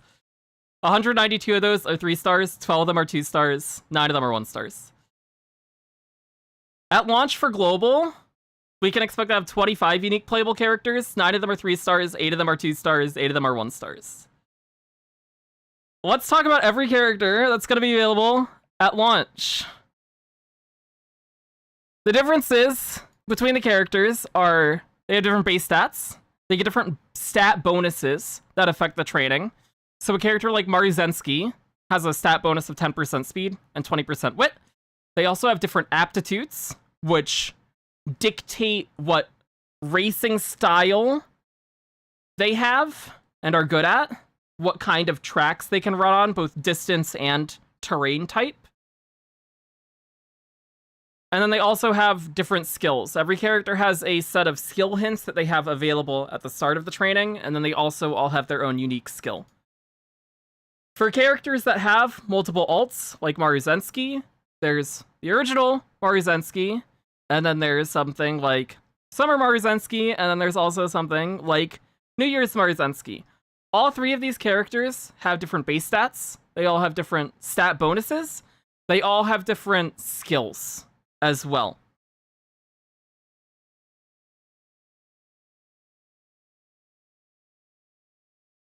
Let's talk about every single character that we have at launch. We'll start with the 3 stars and then go from there. of course, we have to start with the mascot of the series, Special Week. These are her aptitudes. So for all of the characters that I'm going to show, we'll just have a picture of them and then their aptitudes. I also have a note of where you can see them if you like them. A lot of these characters will show up across multiple works in the series, but these should have like their main focus. Special Week is the main character of season 1. I love Special Week. Everybody loves Special Week. You can't not love Special Week. She's the mascot of the series. She's generally a character that will run the longer distances, as you can see from her aptitudes. Something that you're going to notice for a lot of characters at launch, she's a turf runner. She can't run dirt. That's going to be a thing for a lot of characters at launch. You'll get used to it very, very soon. It's Silent Suzuka! Special Week's friend! She also has a gigantic presence in Season 1. She is a front runner, primarily, who runs the middle distances. She's also a turf character. Here's our first dirt character, Taiki Shuttle, who also has a presence in Season 1. She's built up as a good sprinter in Season 1. She shows up as a practice race in one episode. She's cool. I like her a lot. She's one of the few characters that I had at launch on my JP account. I also had Suzuka. She has B for dirt. The way that aptitudes work, and again, we'll talk about this a little bit more when we get into actual gameplay later, is that you have a starting set of aptitudes, and then you have 2 parents that you inherit from. There is a factor that is specifically for aptitude. So you can improve your base aptitude based on the parents that you have. Basically, if something is at E, you can bring it up higher through parents. Lower than that, you start to struggle. Even at E, you might struggle a little bit. But a character like Taiki Shuttle, basically the way that factors work is they have 1-star, 2-star, or 3-star. And then every 1 to 3, 4 to 6, 7 to 9 is an aptitude increase. So if you have a parent that has 9-star dirt, so a parent that has a 3-star dirt factor, and both of that parents had 3-star dirt factors, that's 9 dirt stars in total, that boosts the dirt aptitude by 3 stages. You'll cap out at A when you started training, and then when you hit your inheritance event in April of your classic year, and then again in April of your senior year, you have a chance of hitting one of those factors again, and then that goes from A to S. But Taiki is one of the few characters at launch that can run dirt. That's important. You're going to want 3 dirt runners. We'll talk about this again a little more when we get to gameplay later. Teo! Tokai Teo! She's my favorite character. I love Teo so much. She's the main character of Season 2. She's perfect. How can you look at this face and not fall in love? Look at this girl. Wow, she's so cool. I love Teo. She has a great story. She's really amazing. She's a mid runner, or a mid... Oh my god, I can't say runner. She's a mid-pace chaser, a mid-leader, primarily. You can run her long as well, but she excels at mid. She's also a turf runner as well. McQueen! Teo's friend and rival, who also has a gigantic presence in Season 2. She's great. She's really cool. She's my second favorite character in the series. She also is on the longer end. You run her long or mid. She's also a leader, primarily, but you can also do her as a runner. I used to have her as a long runner for my stadium team, and then I got Kita and replaced her. Sorry. Rice.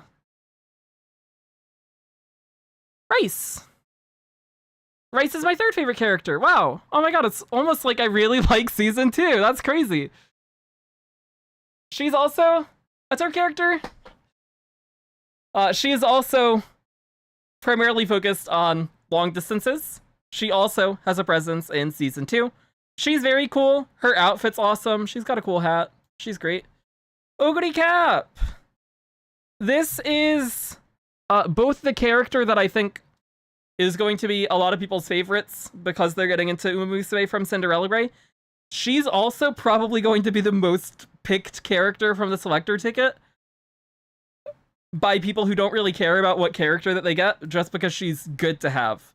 She's really good for a few reasons. As I mentioned earlier, if you want to have a character who has a low turn fan count for getting your dailies done quicker, Ogre has a fan count check at turn 24. McQueen, who we just talked about as well, also has a fan count check at 24. But if you're a person who wants to get your dailies done quicker, Ogre is an option for that. Not worth pulling just because of that, because again, you can always use Haru, who's a 1-star, and you will have, and Maya, who's a 2-star, and it's like an extra 13 turns, and it doesn't really matter. But Ogre is also a character that can run dirt. She also can run quite a few distances with her aptitudes, so she fills a lot of roles. Like when we were talking about X-Ogre and X-Ogre being good, Ogre's just a good character to have on your account because you want to have a character that can cover a certain distance. She's really nice to have. You can also basically run her as any style that isn't as a runner, too. You can use her as a pace later and so a leader between her or a chaser, and she works. Marzensky! I love Marzensky. Marzensky's really cool. You'll also get to see her in Cinderella Grey. If you've been watching it, you don't get to see her race much, but you get to see her talk to Rudolph a lot. She's also a character that can run dirt. She has a lower aptitude starting than a character like Taiki or Ogre, but at D dirt, you only need 9-star dirt to get her up to A, or this in that 7 to 9 range. And that's very doable with just one parent, so you can just borrow a dirt parent, and then she has A dirt, and you can run her on dirt stuff, which makes her particularly valuable. She's primarily used on these shorter distances, and she is basically locked into being a front runner when it comes to style. And then we have the Emperor, Symboli Rudolph, who is a turf character that normally you run as like a betweener, so a late surger. She normally runs mid, or you can use her long. That's all the 3-stars. Let's talk about the 2-stars. Gold Ship! If Special Week wasn't the mascot for Umamusume, it would be Gold Ship. Gold Ship is the mascot for their YouTube channel. She is very interesting, eccentric, crazy, chaotic. She keeps things interesting. I have her as being featured in season 3 here because she finally gets an episode that's focused on her in season 3. If you like Gold Ship, watch season 3. Gold Ship's great. She's really cool. She's really fun. She also is a character that you're going to use on turf. She's used for longer distances. Normally as a chaser, an end closer. So she comes from the back and then catches up. Diamond Scarlet, who you start with for free. She's that character that we saw on the home screen when we did our reroll process earlier. I really like Diamond Scarlet. She shows up throughout basically every season. Doesn't ever really have a major role, but she's there and she's cool. You normally use her in one of these two distances, mile or mid. Normally mile. I think I have her on my stadium team as a mile runner right now. She fills that role well. She's cool. Here's her rival, Vodka. She's fine. She's not as cool. Diamond Scarlet's better. Sorry, Vodka fans. They have a great rivalry. They have a really cool dynamic. You get to see more of it in the game than you do in the show. Or at least at a deeper level where they're like actually doing meaningful races instead of just being in practice all the time. She's also a turf character. Wow, notice the pattern. There's not many characters that do dirt. We've hit 3 so far. Again, focused on these more middle distances, mile and mid, and she's more of a betweener, a late surger character. Grass Wonder is a character who gets a bit of a focus in season 1. She has a few episodes, some cool moments, a nice race every now and then. She normally, I've been using her as a mile character, but you can use her as some of these longer distances as well. And she's either you run her as a pace chaser or as a late surger. El Condor Pasa. El also has probably a bigger focus than Grass in season 1. El's really fun. She's really cool. She can run dirt. You're probably going to be running her on dirt quite a bit because she's a 2-star, and you'll get her, and you're gonna need 3 dirt characters. You're gonna lock L as one of them. She normally you run her as a dirt mile character, as a pace chaser. So good option to have. Creek. Creek is my 4th favorite character in the series. I love Super Creek so much. She gets a focus in Cinderella Grey. Not yet, but she's there. You've gotten to see her. She's in the class. She is a long character.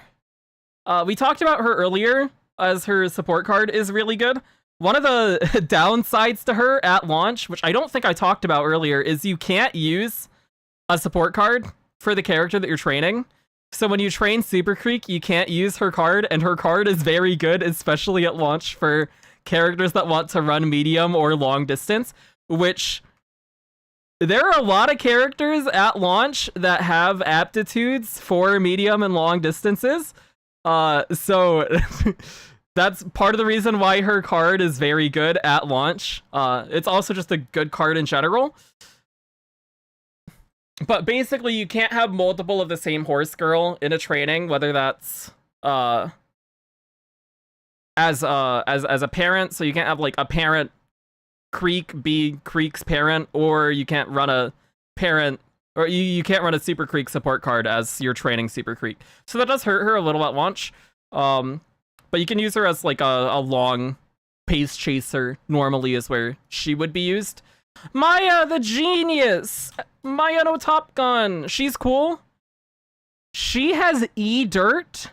You can run her dirt if you don't pull Taiki Shuttle or Ogre Cap or Maruzensky.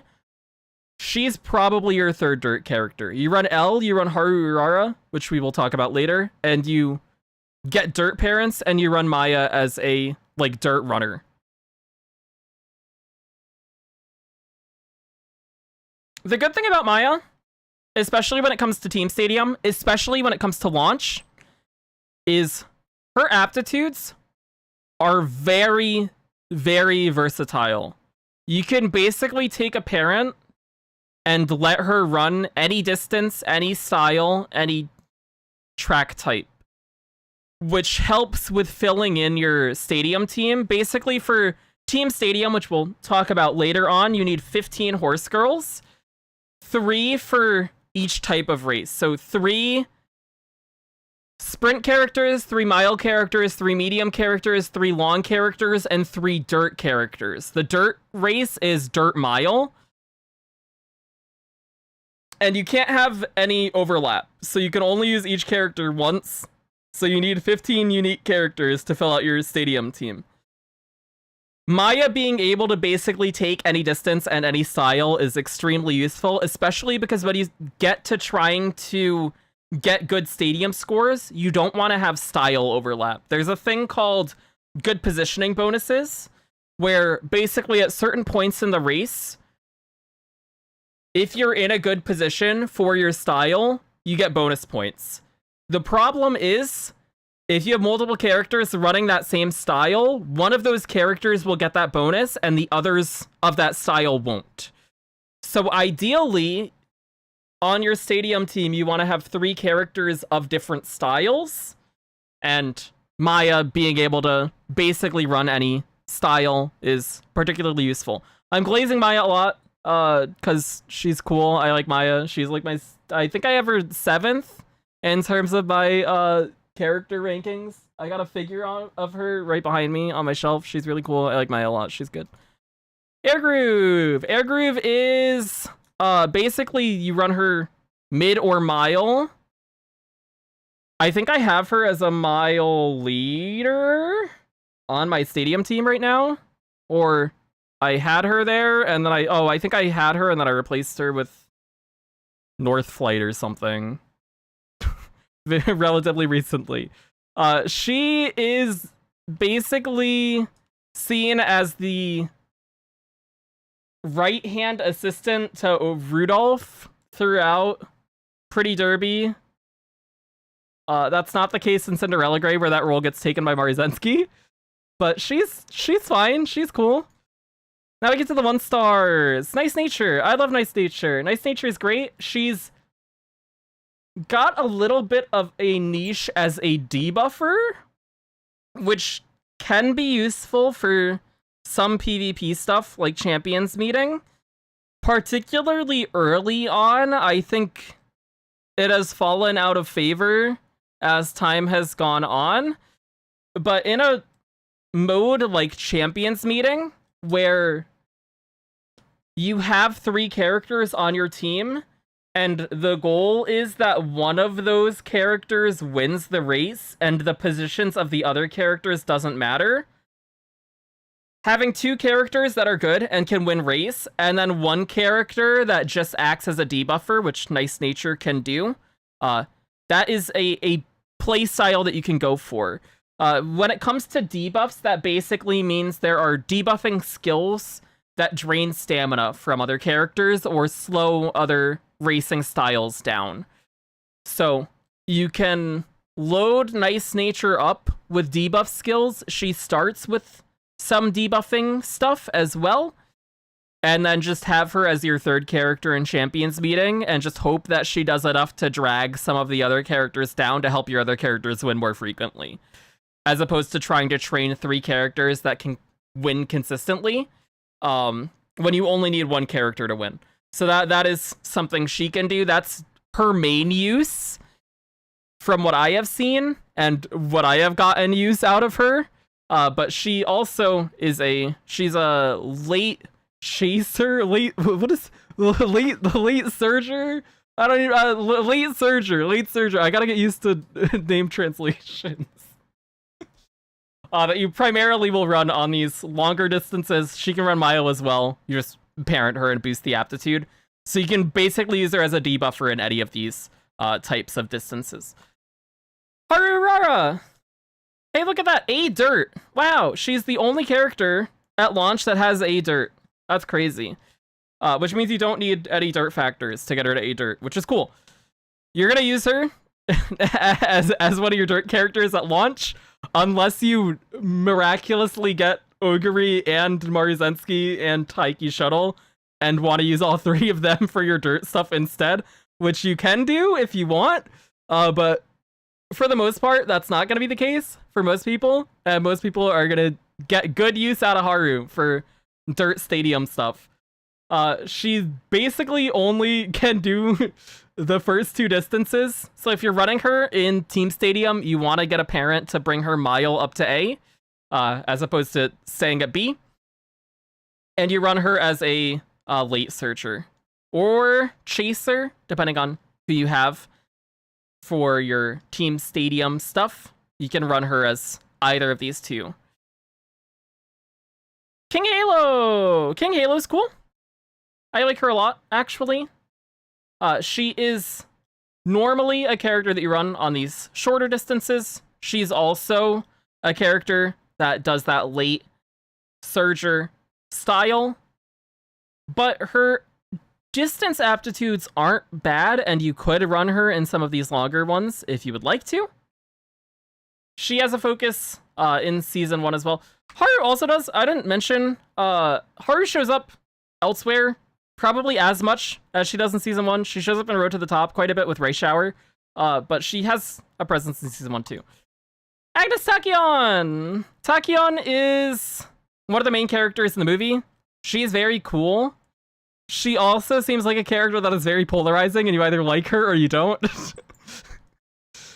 She is a character that you could use in mid-long, or you could run her in mile too.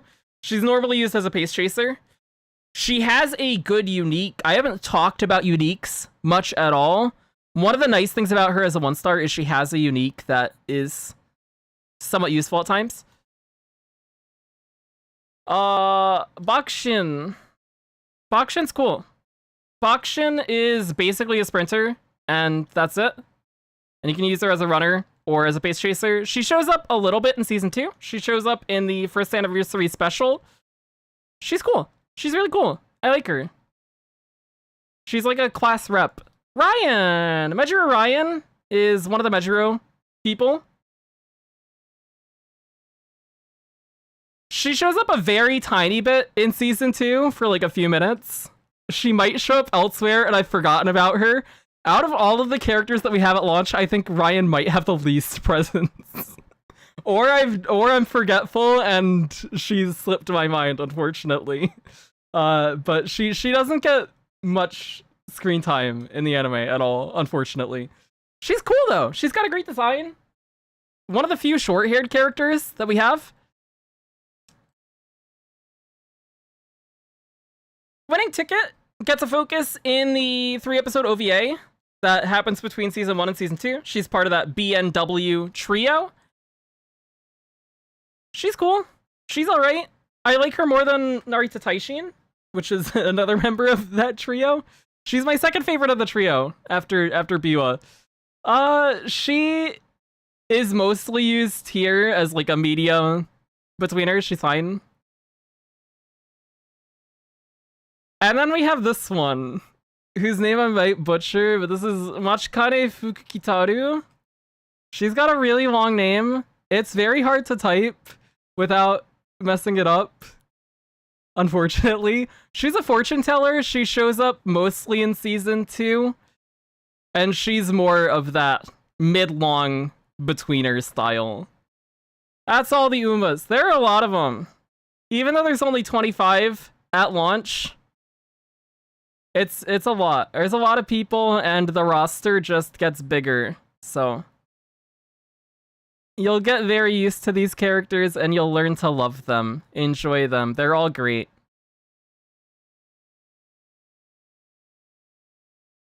Hello, chat. It's water time. Drybrush! Drybrush, how's it going? I hope you're doing well.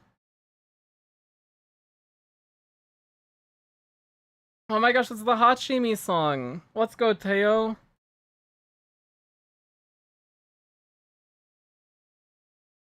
Oh, that was almost as long as the section where we were talking about the gacha. That's crazy.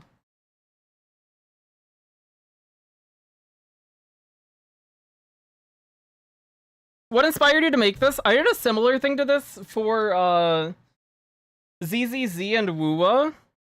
Before those games came out, I basically just put together Google Doc. I think that were like 10 pages long for both of them, talking about pre-launch info. So I figured I would do the same thing for this, but structure it better, and then also edit it to throw it up on YouTube. Because I thought it would be fun. And I like Umamusume a lot. And I'm also needing to find ways to burn time, because the weeks are going very slowly. I hear everything but why Top Gun is... Ah! I glazed her! I glazed her! Wait. I don't... Oh,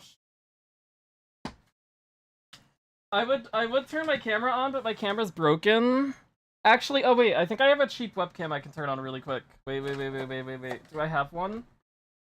Do I have one still? Somewhere. I swear I have like a cheap Logitech webcam in my room somewhere. Find it. That is a Switch Pro controller. That's not a webcam.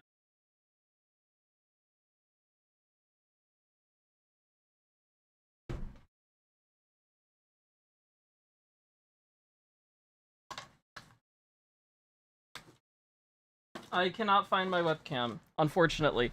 I was gonna hold up my Maya figure in front of it and then make her yell at you, but I can't do that. But I have her in my hand right now. She's She's very cool. I love Maya. I like that basically every Uma is viable. That's one of the great things about the game.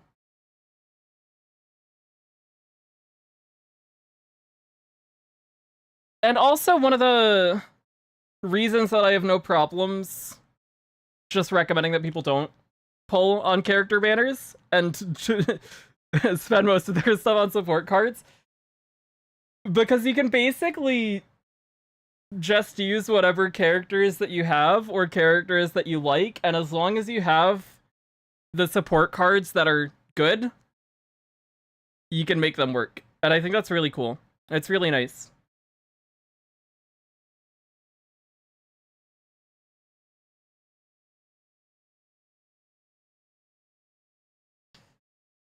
Not making one of these for Dragalia or Genshin.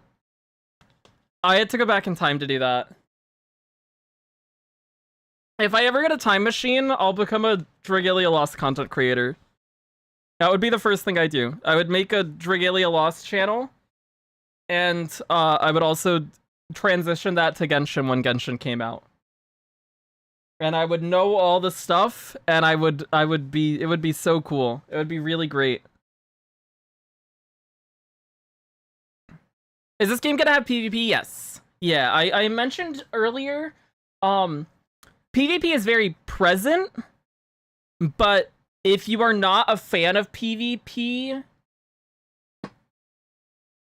it doesn't have to be important, is the way that I would put it. There's basically one monthly big PvP thing that gives you a goal to work towards, and you prep for that, and then you do it, and if you do well, you get extra pulls. And then there's also, like, the daily PvP races that you do against people. But you can, if you're not a fan of PvP, just train the characters that you like and have fun seeing your scores go up and not, like, stress about PvP, and there's still a ton of enjoyment that you can get that way. But if you are a person who likes PvP, there's a lot of depth that you can get into that I haven't, because I have played, especially the JP version, more casually, because I was planning on just dropping my account as soon as the English version came out and switching to playing the English version. But there's quite a bit of depth that you can get into with, like, spending time just making parents for a character for a specific champions meeting, and then using those parents to make one dedicated horse for this one track that you're going to run on this one event for this 1 month.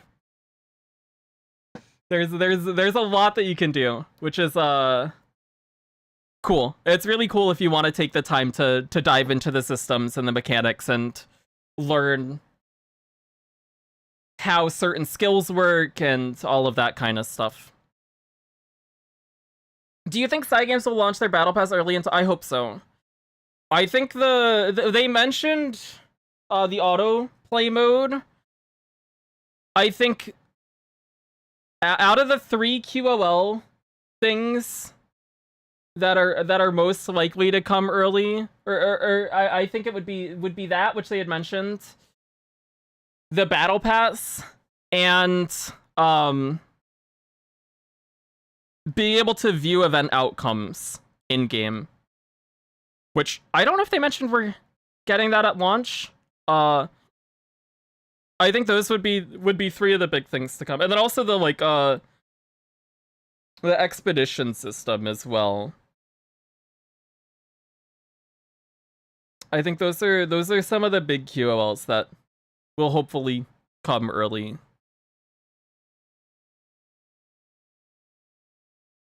But time will tell.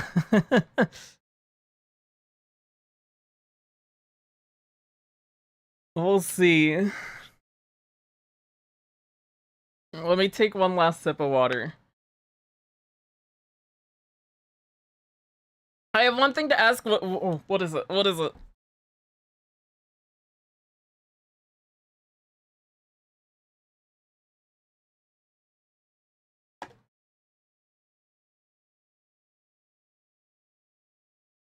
Please say there's a skip button. The game's Gacha, don't worry. There is a skip button. There's an auto skip, auto fast forward, auto shortening thing that you can put on. You can set it to only skip stuff that you haven't seen. You can set it to skip everything, whatever preferences you want. It's there. Is there a reverse? There is a log. Yeah, there is a playback thing. And there's also an event archive where you can view every single event that you have encountered whenever you want.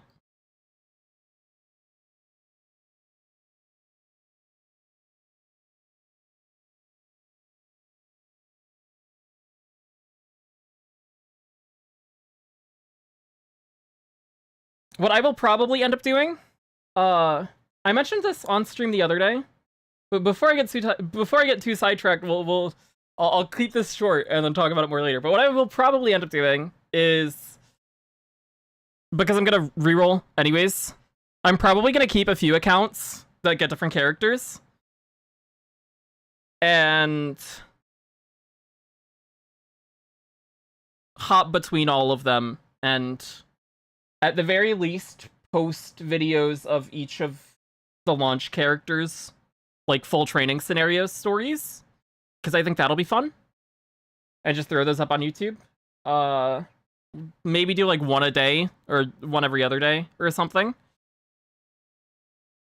alongside of just like doing our own whatever stuff on our account.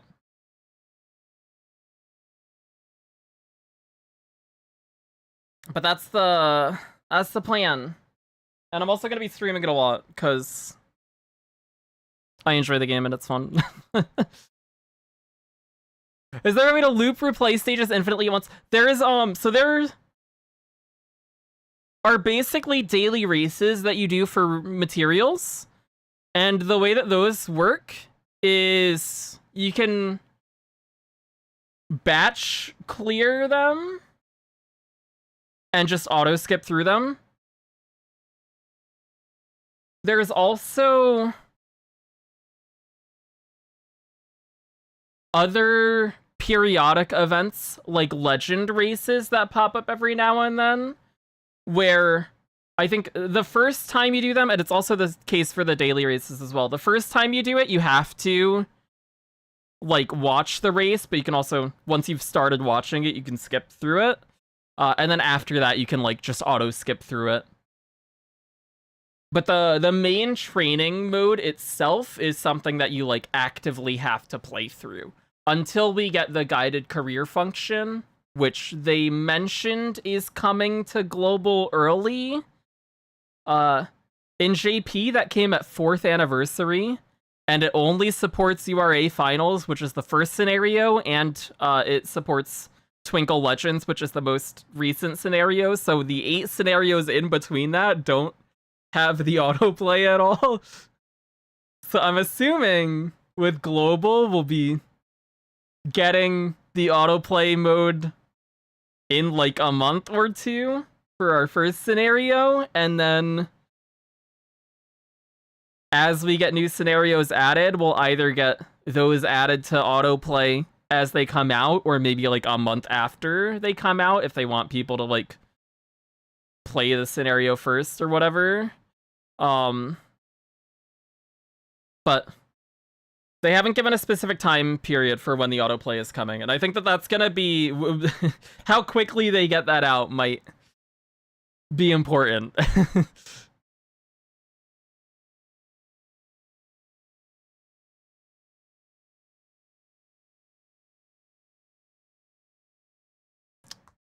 All right, now we're gonna get into the last section here. This is it. Let me split the recording. I forgot.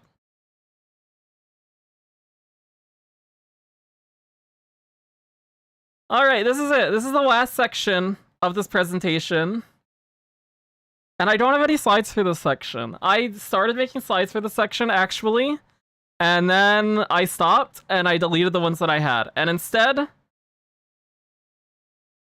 we're just gonna take this very free form and casually, and none of this might make it into the YouTube video. I have no idea what's gonna happen. I might just completely re-record this section for the YouTube video.